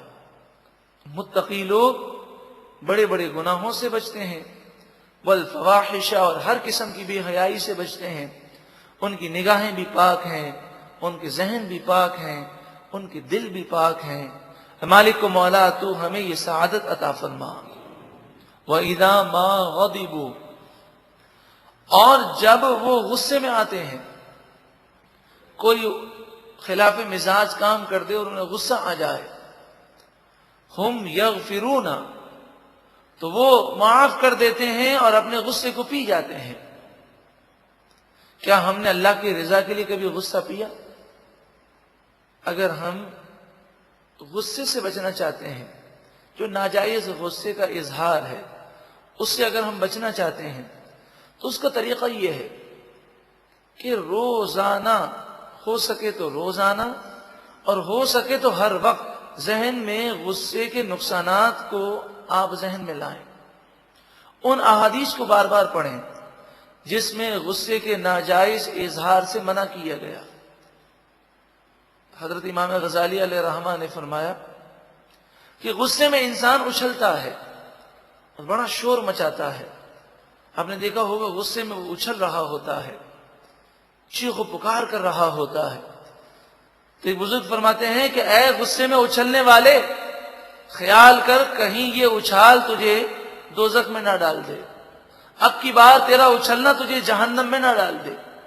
انسان کفریات بک دیتا ہے، ماں بہن کی تمیز باقی نہیں رہتی، غصے میں آ کر اپنی بیوی کو وہ 3 طلاقیں دے دیتا ہے۔ حالانکہ شرعی مسئلہ یہ ہے کہ غصے کے عالم ہو یا خوشی کا عالم ہو، طلاق واقع ہو جاتی ہے، اور اگر 3 طلاقیں ایک ساتھ دے دیں تو امام مالک، امام احمد بن حنبل، امام اعظم ابو حنیفہ، امام شافعی، چاروں مسلک کا متفقہ فیصلہ ہے اور تمام صحابہ کرام کا متفقہ فتویٰ ہے۔ اور خود حضرت امام ابن ماجہ نے وہ روایتیں لکھی ہیں کہ نبی اکرم صلی اللہ علیہ وآلہ وسلم کے سامنے غصے کے عالم میں کسی نے 3 طلاقیں دیں تو آپ نے فرمایا کہ تینوں طلاقیں واقع ہو گئیں، اب یہ بیوی اس پر حرام ہو گئی۔ رسول اللہ صلی اللہ علیہ وآلہ وسلم کی احادیث اور صحابہ کرام کے اقوال اور ائمہ کے اجماع کے بعد اب کوئی کنفیوژن باقی نہیں رہتی۔ تو یہ بات سمجھ لیجئے گا کہ 3 طلاقیں یہ 3 ہی ہوتی ہیں، اس کے بارے میں یہ کہنا کہ 3 طلاقیں ایک ہو جائیں گی، یہ صرف شیطان کا وار ہے، شریعت سے اور اسلام سے اس کا کوئی تعلق نہیں ہے۔ تو بات یہ ہے کہ غصے کے عالم میں انسان اپنے آپ کو تباہ کر دیتا ہے۔ اکثر قاتلوں سے جب پوچھا جائے تو وہ یہی کہتے ہیں کہ بس غصہ آ گیا اور میں نے یہ کام کر لیا۔ وَإِذَا مَا غَضِبُوا هُمْ يَغْفِرُونَ، جب انہیں غصہ آتا ہے تو وہ غصے کو پی جاتے ہیں اور معاف کر دیتے ہیں۔ عقل کا دشمن، غصے کا علاج، یہ کیسٹ آپ ضرور سنیں کہ غصے کے دینی اور دنیاوی، صحت کے طور پر بھی، جسمانی روحانی کتنے نقصانات ہیں۔ جب بار بار غور کریں گے اور ہمیشہ یہ بات کہیں گے، دوسروں کو سمجھائیں گے کہ غصہ کرنے والا اور ناجائز طور پر اس کا اظہار کرنے والا وہ بے وقوف اور نادان ہے، وہ بے عقل ہے، تو یہ بات جب ہم زبان سے لوگوں کو کہیں گے تو پھر غصہ کرتے ہوئے ہمیں شرم آئے گی۔ کبھی کبھی انسان سے غلطی ہو جاتی ہے، جذبات میں انسان آ جاتا ہے، لیکن یہ باتیں کرنے کی برکت سے اسے اپنے غصے کو کنٹرول مل جاتا ہے، وہ اپنے غصے پر کنٹرول کرنے پر کامیاب ہوتا ہے۔ غصے پر کنٹرول کرنے کے لیے روزانہ فجر کی نماز کے بعد 11 مرتبہ اعوذ باللہ من الشیطان الرجیم پڑھیں اور 11 مرتبہ سورہ اخلاص، قل هو اللہ احد، یہ فجر کی نماز کے بعد روزانہ پڑھیں، انشاءاللہ تعالی غصے پر کنٹرول نصیب ہوگا۔ والذین استجابوا لربہم، اور نیک لوگ وہ ہیں جن کے لیے اللہ نے نعمتیں رکھی ہیں جو بہت بہتر اور ہمیشہ رہنے والی ہیں۔ یہ کن لوگوں کے لیے ہیں؟ یہ وہ لوگ ہیں والذین استجابوا لربہم، جو اپنے رب کے حکم پر جواب دیتے ہیں، یعنی اللہ کے حکم کے مطابق زندگی گزارتے ہیں۔ وَأَقَامُوا الصَّلَاةَ، اور وہ نماز قائم رکھتے ہیں۔ نماز کا ذکر قرآن پاک میں 700 مقامات پر ہے۔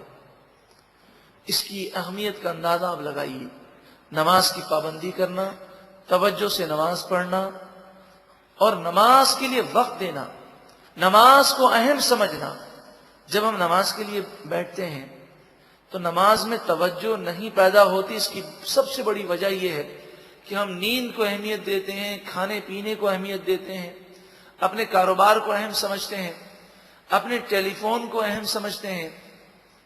لیکن جب نماز پڑھنے کے لیے کھڑے ہوتے ہیں تو ہم ٹائم دیکھتے ہیں کہ میرے پاس ابھی صرف 15 منٹ ہیں، مجھے آج نماز 10 منٹ میں ادا کرنی ہے، اور ہم آتے ہیں اور کوشش یہ کرتے ہیں کہ بالکل عین ٹائم پر آئیں جب جماعت کھڑی ہو جائے، اور پھر ہماری یہ کوشش ہوتی ہے کہ گیٹ کے پاس جا کر ہم سنتیں پڑھیں تاکہ فوراً بھاگنے میں آسانی ہو جائے۔ اس کے لیے ہمیں اس کی پرواہ نہیں ہوتی کہ لوگ نماز پڑھ رہے ہیں، انہیں تکلیف نہ ہو، ان کے آگے سے نہ گزرے۔ آپ نے دیکھا ہوگا کہ مسجد میں امام صاحب نے سلام پھیرا اور جیسے ہی ابھی فاتحہ ہوئی ہے، دعا مانگی گئی ہے، اب دعا کے بعد پیچھے لوگ سنتیں ادا کر رہے ہیں، لیکن لوگ نماز سے بھاگنے کے لیے انہیں سنتیں پڑھنی تو ہیں لیکن اپنی جگہ پہ نہیں پڑھیں گے، وہ جا کر مسجد کے گیٹ کے قریب پڑھیں گے یا باہر نکل کے پڑھیں گے تاکہ سنتیں پڑھ کر فوراً انہیں بھاگنے میں آسانی ہو۔ اب اس دوران وہ پیچھے جو لوگ اپنی نماز مکمل کر رہے ہیں، یا تو ان کو کراس کر کے نکلیں گے یا ان کے برابر سے ایسا نکلیں گے کہ انہیں دھکا محسوس ہوگا، یا انہیں پھلانگ کر نکلیں گے۔ حالانکہ نمازی کے آگے سے نکلنا یہ حرام اور گناہ ہے۔ یہ ایسا کیوں ہوتا ہے؟ ایسی بے چینی کیوں ہے؟ آدمی اطمینان کے ساتھ وضو کرے، اطمینان کے ساتھ مسجد میں آئے، اطمینان کے ساتھ سنتیں پڑھیں، اور پھر سنتیں پڑھنے کے بعد 2-3 منٹ اس کے پاس باقی ہوں، جماعت کھڑی ہونے سے پہلے اللہ کی بارگاہ میں دعا کرے، اے مالک و مولا، اب جو میں فرض نماز ادا کر رہا ہوں ایسی نماز ادا کرنے کی توفیق عطا فرما جو نماز تیری بارگاہ میں مقبول ہو جائے۔ اے مالک و مولا، مجھے سجدوں کی لذت عطا فرما۔ اس طرح بندہ دعا کر کے توجہ کے ساتھ نماز پڑھے، سکون سے سنتیں پڑھے، تسبیحات پڑھے، سکون سے دعا مانگے، اطمینان کے ساتھ وہ مسجد سے نکلے۔ وہ یہ ہر کام کے لیے تو ٹائم دیکھے لیکن نماز میں ٹائم کی پرواہ نہ کرے، انشاءاللہ تعالی یہ تو ایسا انویسٹمنٹ ہے کہ جتنا زیادہ دیں گے اتنا ہی دنیا اور آخرت کی زیادہ بھلائیاں اور برکتیں ملیں گے۔ وَأَقَامُوا الصَّلَاةَ، اور نماز وہ قائم کرتے ہیں، وَأَمْرُهُمْ شُورَىٰ بَيْنَهُمْ، اور ان کے آپس کے کام آپس کے مشوروں سے ہوتے ہیں، یعنی ان میں غرور نہیں ہے، تکبر نہیں ہے، خود بینی نہیں ہے، وہ اپنے آپ کو عقل کل نہیں سمجھتے بلکہ لوگوں سے مشورہ لیتے ہیں، اپنے اچھے دوستوں سے وہ مشورہ کر کے کوئی بھی کام کرنے سے پہلے سوچ بچار کر وہ فیصلہ کرتے ہیں، جذبات میں آ کر جذباتی ان کے فیصلے نہیں ہوتے۔ حضرت صدر الافاضل مولانا نعیم الدین مراد آبادی علیہ رحمہ آپ تفسیر خزائن العرفان میں لکھتے ہیں، حضرت حسن رضی اللہ تعالی عنہ فرماتے ہیں، جو قوم مشورہ کرتی ہے وہ صحیح راہ پر پہنچ جاتی ہے، لیکن مشورہ کرنے میں اس بات کا خیال رکھنا چاہیے کہ ہر معاملے کا مشورہ ہر ایک سے نہیں کیا جا سکتا۔ اگر آپ کی آنکھ میں تکلیف ہے تو اس کا مشورہ آپ آنکھ کے ڈاکٹر سے کریں، ریڑھ کی ہڈی میں تکلیف ہے تو اس کا مشورہ آپ ریڑھ کی ہڈی کے ڈاکٹر سے کریں۔ اگر آپ ایک بلڈنگ بنانا چاہتے ہیں اور اس کے بارے میں مشورہ کرنا چاہتے ہیں تو انجینئر سے کریں۔ تو مشورہ کرنے کے لیے اس بات کا خیال رکھنا چاہیے کہ جس سے مشورہ کیا جائے وہ مشورہ دینے کا اہل بھی ہونا چاہیے۔ وَمِمَّا رَزَقْنَاهُمْ يُنْفِقُونَ، اور اس روزی سے جو ہم نے انہیں دی وہ ہماری راہ میں خرچ کرتے ہیں۔ پیچھے فرمایا گیا کہ جب انہیں غصہ آتا ہے تو وہ معاف کر دیتے ہیں۔ یہ ایک مومن کا بہت اعلیٰ درجہ ہے۔ مومن کا دوسرا درجہ یہ بھی ہے کہ جب کوئی ظلم کرتا ہے تو وہ ظلم کا بدلہ لیتا ہے، اور یہ مسلمانوں کو اجازت ہے، وہ چاہیں تو بدلہ لینا چاہیں تو بدلہ بھی لے سکتے ہیں، اور معاف کرنا چاہیں تو معاف بھی کر سکتے ہیں، لیکن معاف کرنا یہ افضل و اعلیٰ ہے۔ والذین اذا اصابہم البغی، اور وہ لوگ کہ جب ان پر ظلم ہوتا ہے. ہم ینتصرون، تو وہ بدلہ لیتے ہیں. کبھی کبھی بدلہ لینا ضروری بھی ہوتا ہے کہ اگر قاتل کو ہمیشہ معاف کر دیا جائے تو لوگ قتل سے ڈریں گے نہیں. ظالم کو اگر سزا نہ دی جائے تو پھر لوگ ظلم سے بچتے نہیں ہیں. وَجَزَاءُ سَيِّئَةٍ، برائی کی سزا، سیئۃ مثلھا، جتنا ظلم کیا ہے اسی کی مثل ہونا چاہیے. یعنی بدلہ لیتے وقت اس بات کی احتیاط ہو کہ زیادتی نہ ہو جائے. یہاں تک کہ علماء نے ایک مسئلہ سمجھانے کے لیے بیان کیا. اگر کسی نے 2 تھپڑ کسی کو مارے، اب وہ بدلہ لینا چاہتا ہے، وہ معاف کرنا نہیں چاہتا، تو وہ 2 کی بجائے 1 تھپڑ مارے. کیونکہ 2 مارنے میں خطرہ یہ ہے کہ ہو سکتا ہے اس سے زیادہ وہ مار دے. اس نے جس زور سے تھپڑ مارے ہوں وہ اس سے زیادہ لگا دے تو اب وہ ظالم بن گیا، کل بروز قیامت اس کی پکڑ ہوگی. تو اس لیے بدلہ لینے میں یہ خطرات ضرور ہیں کہ کہیں زیادتی نہ ہو جائے. اور یہاں پر یہ بھی یاد رکھیں کہ بدلہ لینے میں بعض ایسی چیزیں ہیں کہ ہم بدلہ لے ہی نہیں سکتے. مثلا نعوذ باللہ من ذالک، کسی نے گالی بکی، تو اب گالی کا بدلہ گالی تو ہو نہیں سکتا. کسی نے کسی کی ماں بہن کو برا کہا تو وہ یہ تو نہیں کر سکتا. تو ایسی بہت ساری چیزیں ہیں کہ بدلہ لیتے وقت ہم بدلہ نہیں لے سکتے. ایسے موقع پر اللہ کی بارگاہ میں معاملہ سپرد کرنا ہوگا.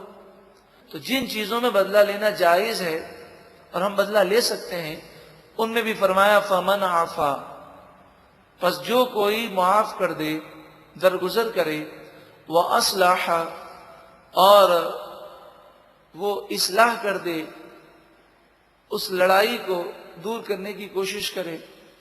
کیونکہ جب بدلہ لیا جاتا ہے تو لڑائی کم ہونے کے بجائے اکثر طور پر بڑھ جاتی ہے. کیونکہ عمل، پھر اس کا ریئیکشن، پھر اس ریئیکشن کا پھر ریئیکشن، اس طرح ہوتے ہوتے لڑائیاں بڑھتی جاتی ہیں. فمن عفا، جو کوئی درگزر کرے، وَأَصْلَحَ، اور اصلاح کر دے، فَأَجْرُهُ عَلَى اللَّهِ، پس اس کا اجر اللہ رب العالمین کے ذمہ کرم پر لازم ہے. إِنَّهُ لَا يُحِبُّ الظَّالِمِينَ، بے شک اللہ تعالی ظالموں کو پسند نہیں فرماتا. وَلَمَنِ انْتَصَرَ بَعْدَ ظُلْمِهِ، اور جو کوئی ظلم ہونے کے بعد، جس پر ظلم ہوا، مظلوم، ظلم ہونے کے بعد جو کوئی بدلہ لے تو یہ جائز ہے. فَأُولَئِكَ مَا عَلَيْهِمْ مِنْ سَبِيلٍ، تو یہی لوگ ہیں کہ ان پر سزا کی کوئی راہ نہیں ہے، انہیں کوئی گناہ نہیں ملے گا. یعنی مراد یہ کہ معاف کرنا افضل ہے لیکن بدلہ لینا بھی جائز ہے، جبکہ شریعت کے دائرے میں رہ کر بدلہ لیا جائے. انما السبیل علی الذین یظلمون الناس، سزا کی راہ، عذاب کا راستہ تو ان لوگوں پر ہے جو لوگوں پر ظلم کرتے ہیں. یعنی جو لوگوں پر ظلم کرتے ہیں انہیں اللہ تعالیٰ سزا عطا فرمائے گا. وَيَبْغُونَ فِي الْأَرْضِ بِغَيْرِ الْحَقِّ، اور وہ زمین میں ناحق سرکشی کرتے ہیں. اولئک لہم عذاب علیم، یہی وہ لوگ ہیں جن کے لیے دردناک عذاب ہے. وَلَمَنْ صَبَرَ وَغَفَرَ، اور ضرور جو شخص صبر کرے اور معاف کر دے، یہ کوئی معمولی کام نہیں. ان ذالک لمن عزم الامور، بے شک یہ کام تو ضرور ہمت والوں کے کام ہے. یہ بڑا مشکل کام ہے کہ صبر کیا جائے اور معاف کر دیا جائے. جو شخص یہ کام کرے گا اللہ تعالیٰ اس پر کرم فرمائے گا. جو لوگوں کو معاف کرے گا اللہ تعالیٰ اسے معاف فرمائے گا. اللہ رب العالمین نے اس رکوع میں نیک لوگوں کی جن صفات کا بیان فرمایا، اے کریم پروردگار ہمیں بھی ایسے ہی لوگوں میں شامل فرما. ایک مرتبہ محبت کے ساتھ درود و سلام پڑھیے.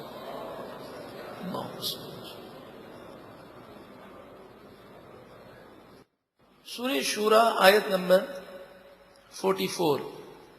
وَمَن يُضْلِلِ اللَّهُ فَمَا لَهُ مِن وَلِيٍّ مِّن بَعْدِهِ. اور جو کوئی گناہ کر کر کے تباہ ہو جائے اور جس سے اللہ ناراض ہو جائے، وَمَن يُضْلِلِ اللَّهُ، اور جسے اللہ تعالیٰ گمراہ کر دے، فَمَا لَهُ مِن وَلِيٍّ مِّن بَعْدِهِ، تو اس گمراہی کے بعد اس کا کوئی دوست اور یار و مددگار نہیں ہوگا. پھر ان کا حشر کیا ہوگا؟ وَتَرَى الظَّالِمِينَ، اور تم ظالموں کو دیکھو گے، لَمَّا رَأَوُا الْعَذَابَ، جب وہ اللہ کے عذاب کو دیکھیں گے، یقولون، وہ کہیں گے، هَلْ إِلَى مَرَدٍ مِّن سَبِيلٍ، کیا واپس پلٹنے کا کوئی راستہ باقی ہے؟ جب وہ جہنم کے عذاب کو دیکھیں گے تو یہ ظالم گناہگار کہیں گے کہ کاش ہمیں دنیا میں واپس جانے کا کوئی موقع مل جائے. وَتَرَاهُمْ، اور تم ان گناہگاروں کو دیکھو گے، يُعْرَضُونَ عَلَيْهَا، وہ جہنم کی آگ پر پیش کیے جائیں گے، فرشتے انہیں زنجیروں میں جکڑ کر گھسیٹ کر جہنم پر لے کر آئیں گے. خاشعین من الذل، ذلت اور رسوائی سے ان کی نگاہیں نیچی ہوں گی، شرمندہ ہوں گے، نادم ہوں گے. ینظرون من طرف خفی، اور پوشیدہ نگاہوں سے وہ دیکھ رہے ہوں گے. یعنی کسی کی نگاہ نیچی ہو شرم کے مارے، ندامت کے مارے، خوف کے مارے، اور وہ آنکھوں کے کناروں سے صرف کبھی کبھی وہ دیکھ لیتا ہو، تو ایسی شرمندگی ہوگی کہ آنکھ اٹھانے کی انہیں جرت نہیں ہوگی. یقیناً دنیا کے اندر ہم نے یہ منظر دیکھا کہ جب مجرموں کو پھانسی کے تختے پر لے جایا جاتا ہے تو مجرم پھانسی کے تختے کو دیکھنے کی جرت نہیں کر سکتا، اس کی نگاہیں نیچی ہوتی ہیں اور اکثر وہ آنکھیں بند کر لیتے ہیں. تو یہ مجرم، یہ گناہگار جہنم کی آگ کو دیکھنے کی جرت نہیں کر سکیں گے. وہ آنکھیں بند کرنا چاہیں گے مگر اب آنکھیں بند کرنے سے فائدہ نہ ہوگا کیونکہ انہیں اسی آگ میں جانا ہے. اے پروردگار، ایسی شرمندگی اور رسوائی سے ہمیں محفوظ فرما اور ایک اچھی زندگی گزارنے کی ہمیں توفیق عطا فرما. وقال الذین آمنوا، اس وقت ایمان والے کہیں گے، ان الخاسرین الذین خسروا انفسهم، بے شک سب سے بڑے نقصان والے وہی ہیں جنہوں نے اپنی جان کو نقصان میں ڈالا، جنہوں نے گناہ کر کر کے اپنے آپ کو تباہ کیا. وَأَهْلِيهِمْ، اور اپنے گھر والوں کو بھی نقصان میں ڈالا کہ انہیں بھی گناہوں سے روکنے کی کوشش نہ کی. یوم القیامتی، قیامت کے دن یہی لوگ سب سے زیادہ نقصان میں ہوں گے. الا سن لو، ان الظالمین فی عذاب مقیم، بے شک ظالم گناہگار ہمیشہ کے عذاب میں ہوں گے، جن کا ایمان پر خاتمہ نہیں ہوگا، ہمیشہ جہنم میں جلتے رہیں گے. وما کان لهم من اولیاء ینصرونہم من دون اللہ، اس وقت اللہ کے مقابلے میں اور اللہ کے عذاب سے بچانے والے ان کے لیے کوئی دوست نہیں ہوں گے جو ان کی مدد کر سکے. دنیا میں جن دوستوں اور رشتہ داروں کی خاطر گناہ کیے، یہ کل بروز قیامت کام نہیں آئیں گے. وَمَن يُضْلِلِ اللَّهُ فَمَا لَهُ مِن سَبِيلٍ، اور جسے اللہ تعالیٰ گمراہ کر دے اس کے لیے کوئی راستہ نہیں. مراد یہ ہے کہ تم اس ڈھیل اور مہلت سے فائدہ اٹھاؤ اس سے پہلے کہ اللہ تعالیٰ ناراض ہو کر ہمیشہ کے لیے گمراہی کو لکھ دے. سچی پکی توبہ کر لو کہ دل بسا اوقات گناہ کر کر کے ہمیشہ کے لیے مردہ ہو جاتا ہے. اب تمام لوگوں کو خطاب ہے، کاش ہمارے دل زندہ ہو جائیں، قرآن پاک سن کر ہمارے دل لرز جائیں، کاش ہم قرآن پاک سن کر اپنی زندگیوں میں انقلاب لائیں، اپنے اندر تبدیلی لانے میں ہم کامیاب ہو جائیں۔ ایک کان سے سننا اور دوسرے کان سے نکال دینا، یقیناً اس میں بڑی شرمندگی ہوگی۔ اللہ کی نافرمانی اگر کرتے ہیں اللہ تعالی ہمیں محفوظ فرمائے، اگر رب ناراض ہو گیا، دنیا اور آخرت میں کسی پر اللہ کا عذاب آیا تو بتائیے کس قدر شرمندگی ہوگی۔ ارشاد فرمایا استجیبوا لربکم، اے لوگوں اپنے رب کی بارگاہ میں جھک جاؤ اور اس کا کہنا مانو، من قبل ان یاتی یوم، اس دن کے آنے سے پہلے توبہ کر لو اور رب کا کہنا مانو، لا مرد لہ من اللہ، جس دن اللہ کے عذاب سے بچانے والا کوئی نہیں ہوگا، جس دن ظالم اور گناہگار کے لیے واپسی کا کوئی راستہ نہیں ہوگا۔ ما لکم من ملجأ یومئذ، اس دن تمہارے لیے کوئی پناہ کی جگہ نہ ہوگی، وما لکم من نکیر، اور اس دن تمہارے لیے انکار کی گنجائش نہ ہوگی، تم گناہوں سے انکار نہ کر سکو گے، تمہاری آنکھیں گواہی دیں گی، تمہارے کان گواہی دیں گے، تمہارے جسم کا ہر عضو گواہی دے گا، یہاں تک فرمایا کہ زبان بھی گواہی دے گی۔ ایک تو زبان ہمارے قابو میں ہے، ایک وقت وہ آئے گا کل بروز قیامت مجرموں کی زبانیں اس کے قابو میں نہ رہیں گی، اور زبان بتائے گی پروردگار مجھ سے اس نے یہ کام کروائے۔ اگر آج ہمارے اعضا گناہ کر رہے ہیں تو ہمیں سوچنا چاہیے کہ کیا یہ گناہوں بھری زندگی بھی کوئی زندگی ہے؟ اے پروردگار تیرے محبوب صلی اللہ علیہ وسلم کی ولادت کا صدقہ، اے کریم پروردگار ہمیں نیکیوں بھری زندگی عطا فرما، پاکیزہ زندگی عطا فرما۔ یقین جانیے کہ ہمیں معلوم نہیں پاکیزہ زندگی کیسی ہے۔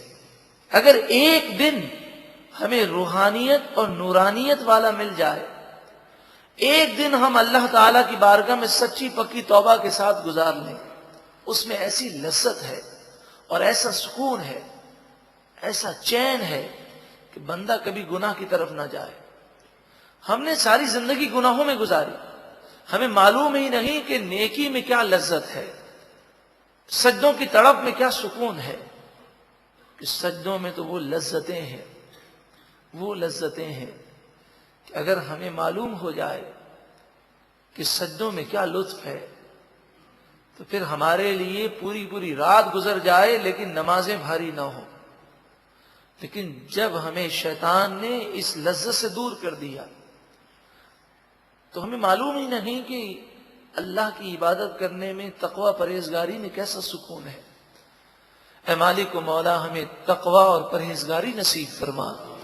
فَإِنْ أَعْرَضُوا، پھر اگر وہ اعراض کر لیں، فَمَا أَرْسَلْنَاكَ عَلَيْهِمْ حَفِيظًا، پس ہم نے آپ کو ان پر نگہبان بنا کر نہیں بھیجا، یعنی ان کے گناہوں کے آپ ذمہ دار نہیں ہیں، آپ رنج نہ کریں۔ ان علیک الا البلاغ، آپ پر تو صرف پہنچا دینا ہے، ہم لوگوں کے لیے بھی نصیحت ہے، ہمارا کام ہے پہنچا دینا۔ عام طور پر لوگوں کو یہ کہا جائے تو لوگ یہ کہتے ہیں ارے بھائی آج لوگ عمل کہاں کرتے ہیں، لوگ سنتے ہیں لیکن عمل نہیں کرتے۔ ہم سے اس کا محاسبہ نہیں ہوگا کہ عمل کس نے کیا نہیں کیا، ہاں یہ ضرور پوچھا جائے گا کہ ہم نے کیا قرآن کی دعوت کا حق ادا کیا۔ تو ہماری ذمہ داری ہے کہ ہم پیغام قرآن پہنچا دیں، دین کی اچھی اچھی باتیں پہنچا دیں، ہمارا کام ہے پہنچا دینا، رب العالمین ہدایت دینے والا ہے۔ وَإِنَّا إِذَا أَذَقْنَا الْإِنسَانَ مِنَّا رَحْمَةً، اور بے شک ہم جب انسان کو اپنی طرف سے رحمت کا مزہ دیتے ہیں، نعمتوں کی بارشیں، دولت، کاروباری راحتیں، دنیاوی سکون، اولاد کا چین، یہ ساری نعمتیں جب ملتی ہیں، فرح بہا، ان نعمتوں کی وجہ سے وہ مغرور ہو جاتا ہے، اللہ کو بھول جاتا ہے۔ اکثر گناہ تندرستی میں ہوتے ہیں۔ انسان جب بستر پر ہسپتال میں ایڑیاں رگڑ رہا ہوتا ہے تو اس وقت فلم دیکھنے کا اس کو کوئی شوق پیدا نہیں ہوتا۔ اکثر گناہ انسان تندرستی میں اور نعمتوں میں کرتا ہے۔ حالانکہ سوچنا چاہیے کہ جب اللہ تعالیٰ نعمتوں کی بارش کر رہا ہے تو اس وقت زیادہ اللہ کی فرما برداری کرنی چاہیے، لیکن انسان کا الٹا ذہن ہے۔ بلکہ حقیقت تو یہ ہے کہ نعمتیں ہوں یا پریشانیاں ہوں، جب بندہ اللہ سے محبت کرتا ہے تو وہ ہر حال میں اللہ ہی کو یاد کرتا ہے۔ وَإِن تُصِبْهُمْ سَيِّئَةٌ بِمَا قَدَّمَتْ أَيْدِيهِمْ، اور جب ان پر مصیبت آتی ہے، اور وہ بھی کیوں آتی ہے؟ بِمَا قَدَّمَتْ أَيْدِيهِمْ، ان لوگوں کے ہاتھوں نے جو آگے بھیجا، یعنی جو گناہ انہوں نے کیے ان کی وجہ سے مصیبتیں آتی ہیں۔ قصور ان کا اپنا ہے، لیکن اس کے باوجود فَإِنَّ الْإِنسَانَ كَفُورٌ، پس بے شک انسان ناشکرا بن جاتا ہے، اور ناشکرا پن انسان کو کفر تک لے جاتا ہے۔ لِلَّهِ مُلْكُ السَّمَاوَاتِ وَالْأَرْضِ، اللہ ہی کے لیے آسمان اور زمین کی بادشاہت ہے۔ عام طور پر ناشکری وہ جن نعمتوں کے بارے میں کی جاتی ہے اس میں ایک سب سے بڑی نعمت اولاد کی نعمت ہے۔ اولاد کی پیدائش سے لے کر ان کی شادی ہونے تک انسان بے شمار گناہ اولاد کی وجہ سے کرتا ہے۔ اور ایک ناشکری کا مادہ یہ بھی ہے کہ اگر کسی کے یہاں صرف بیٹیاں ہوں تو وہ بھی ناشکری کرتا ہے۔ کوئی بیٹا چاہتا ہو اور بیٹی آ جائے، یہ بیٹی چاہتا ہو اور بیٹا آ جائے، تو وہ جملہ کہتا ہے کہ مجھے تو بیٹی چاہیے تھی لیکن بیٹا آ گیا، یا مجھے تو بیٹا چاہیے تھا بیٹی آ گئی، یعنی شکر نہیں کرتا۔ اور پھر انہیں سمجھایا جائے تو کہتے ہیں ہم تو اللہ کا شکر کر رہے ہیں، یعنی ناشکری کرنے کے باوجود یہ کہتے ہیں ہم تو اللہ کا شکر کر رہے ہیں۔ اور جو بے اولاد ہے اللہ تعالیٰ کی مرضی ہے، مشیت ہے۔ تو اکثر یہ دیکھا گیا کہ بعض ایسے نادان ہیں جو بے اولادی کی وجہ سے شکوہ شکایات کر دیتے ہیں، اور وہ اس وقت ناشکری کر کے اپنے آپ کو تباہ کرتے ہیں۔ فرمایا اولاد کا ہونا تمہارا کمال نہیں ہے۔ کسی کے یہاں بیٹے ہوں تو عورت اور مرد کا کوئی کمال نہیں، کسی کے یہاں بیٹیاں ہوں یا اولاد ہی نہ ہو تو اس میں مرد یا عورت کا کوئی قصور نہیں ہے۔ یخلق ما یشاء، اللہ تعالیٰ جو چاہتا ہے پیدا فرماتا ہے۔ یہب لمن یشاء اناثا، وہ جسے چاہتا ہے بیٹیاں ہی دیتا ہے۔ وہ یہب لمن یشاء الذکور، اور وہ جسے چاہتا ہے صرف بیٹے دیتا ہے۔ او یا یزوجہم ذکرانا و اناثا، یا وہ بیٹے اور بیٹیاں دونوں انہیں دیتا ہے۔ کسی کے ہاں بیٹے بیٹیاں دونوں ہیں، کسی کے ہاں صرف بیٹے ہیں، کسی کے ہاں بیٹیاں ہیں۔ بیٹے بھی اللہ کی نعمت ہیں اور بیٹیاں بھی اللہ کی نعمت ہیں، لیکن یہ نعمت ہمارے لیے اس وقت بنیں گے کہ جب ہم ان کی صحیح اسلامی تربیت کریں۔ اگر صحیح اسلامی تربیت نہ کی تو کل بروز قیامت اپنی اولاد کی اصلاح نہ کرنے کی وجہ سے کئی لوگ جہنم میں جائیں گے۔ وَيَجْعَلُ مَن يَشَاءُ عَقِيمًا، اور اللہ تعالیٰ جسے چاہتا ہے بے اولاد رکھتا ہے۔ عقیم کے معنی بے اولاد، بانج۔ إِنَّهُ عَلِيمٌ قَدِيرٌ، بے شک وہی علم والا ہے، قادر ہے۔ انسان کو اللہ کی رضا پر راضی رہنا چاہیے، کوشش کرنا، اسباب اختیار کرنا جو جائز ہیں اس کی اجازت ہے، مگر شکوہ شکایات نہ کرے۔ وَمَا كَانَ لِبَشَرٍ أَن يُكَلِّمَهُ اللَّهُ إِلَّا وَحْيًا، کسی عام بشر کی طاقت نہیں کہ وہ اللہ سے کلام کر سکے اور اللہ اس سے کلام کرے۔ عام بشر کی طاقت نہیں کہ وہ اللہ کے کلام کو سن سکے، سمجھ سکے۔ إِلَّا وَحْيًا، مگر وحی کے ذریعے، وہ وحی نبیوں پر نازل ہوتی ہے اور رسولوں پر نازل ہوتی ہے۔ تو نبی کے علاوہ کوئی بشر ایسا نہیں جو اللہ کے کلام کو سن سکے، الا وحیًا، تو وہ وحی کے ذریعے۔ اب یہاں مراد یہ ہے کہ نبیوں پر جو بات دل میں آتی ہے وہ بھی اللہ کی طرف سے وحی ہے۔ نبی جو خواب دیکھتے ہیں اس کی دو صورتیں ہیں، خواب میں وہ اللہ تعالیٰ کا دیدار کریں یا اللہ کے کلام کو سماعت کریں، تو وہ بھی وحی الہی ہے۔ اور نبی خواب میں اگر کوئی منظر دیکھیں اور انہیں کوئی خواب دکھایا جائے تو ان کا خواب حجت ہے اور وہ بھی وحی الہی ہے۔ اسی طرح نبی اللہ کے کلام کو بیداری میں سنے، وہ بھی وحی الہی ہے، اور نبی اگر اللہ کا دیدار کریں بیداری میں، وہ بھی وحی الہی ہے۔ تو وحی الہی کی مختلف صورتیں ہیں۔ الا وحیًا، یہاں مراد ہے بغیر حجاب کے ڈائریکٹ اللہ کا دیدار کرتے ہوئے اللہ سے کلام کرنا، اور یہ صرف دنیا میں آقا دو جہاں صلی اللہ علیہ وآلہ وسلم کو حاصل ہے بیداری کے عالم میں۔ او من وراء حجاب، یا پردے کے پیچھے سے، یعنی انسان پر حجاب ہو، وہ اللہ کا دیدار نہ کر سکے لیکن اللہ کے کلام کو سنے۔ وہ حضرت موسیٰ علیہ السلام ہے کہ جو کوہ طور پر اللہ تعالیٰ سے ہم کلام ہوتے لیکن اللہ تعالیٰ کا دیدار نہ کر سکتے، اللہ کے کلام کو سماعت کرتے۔ او یرسل رسولا، یہ وحی کی تیسری صورت جو ہے، اللہ سے کلام کی تیسری صورت یہ ہے کہ اللہ تعالیٰ اپنا قاصد بھیجتا ہے فرشتے کو، جبریل امین وحی لے کر آتے ہیں، فَيُوحِيَ بِإِذْنِهِ مَا يَشَاءُ، کہ وہ اس کے حکم سے وحی کرے جو وہ چاہے۔ اِنَّهُ عَلِيٌّ حَكِيمٌ، بے شک اللہ تعالیٰ بلند و بالا حکمت والا ہے۔ وحی کی یہ تینوں صورتیں بیان ہوئی۔ یعنی کافر یہ اعتراض کرتے کہ بشر جو ہے وہ اللہ سے ہم کلام کیسے ہو سکتا ہے؟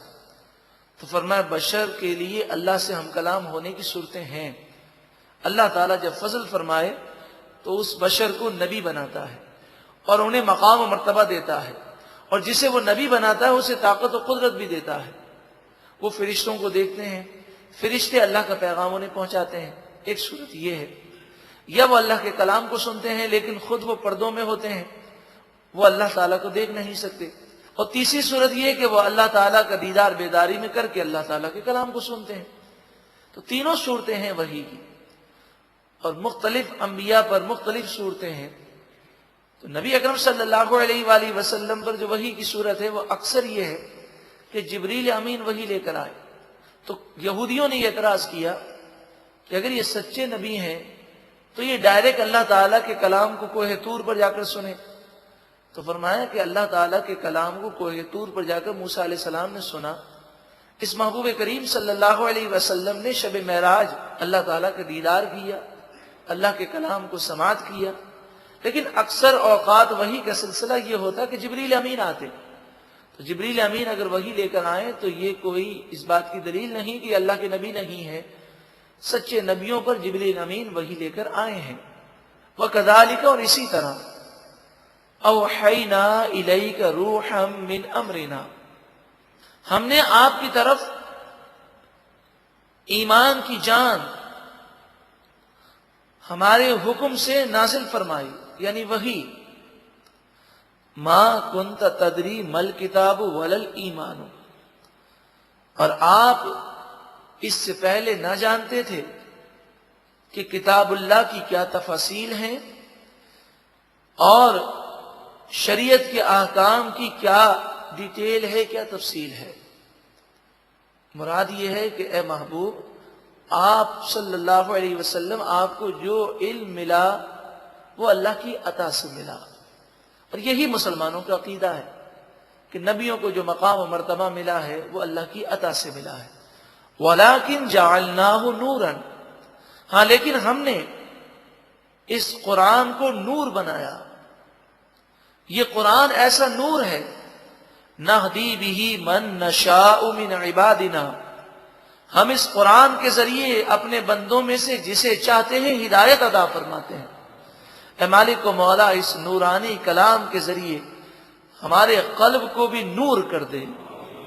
وَإِنَّكَ، اور بے شک محبوب آپ، لَتَهْدِي، ضرور ہدایت کرنے والے ہیں، آپ لوگوں کو ہدایت دیتے ہیں، آپ لوگوں کی رہنمائی فرماتے ہیں، إِلَى صِرَاطٍ مُسْتَقِيمٍ، سیدھے راستے کی طرف۔ یہ سیدھا راستہ کون سا راستہ؟ صراط اللہ، یہ سیدھا راستہ اللہ کا راستہ ہے جو اللہ کے قرب تک پہنچاتا ہے، اللہ کی معرفت عطا فرماتا ہے۔ الذی لہ ما فی السماوات وما فی الارض، وہ اللہ جس کے لیے بادشاہت ہے، جو کچھ آسمانوں میں ہے اور جو کچھ زمین میں ہے سب اسی کا ہے۔ الا سن لو، الی اللہ تصیر الامور، تمام معاملات اللہ ہی کی طرف رجوع کرتے ہیں۔ یعنی تم جتنی بھی کوشش کر لو، کئی مواقع پر تمہیں یہ محسوس ہوگا کہ تم بے بس ہو۔ مثلا تم یہ چاہتے ہو کبھی بیمار نہ ہو لیکن بیمار ہو جاتے ہو، تم یہ چاہتے ہو کبھی تنگ دست نہ ہو لیکن کبھی کبھی تنگ دست ہو جاتے ہو، تم یہ چاہتے ہو کہ کبھی جوانی زائل نہ ہو لیکن جوانی زائل ہوتی ہے، تم یہ چاہتے ہو کبھی موت نہ آئے لیکن ایک نہ ایک دن مرنا ہے۔ تو معلوم یہ ہوا کہ انسان کئی مواقع پر یہ محسوس کرتا ہے کہ وہ بے بس ہے۔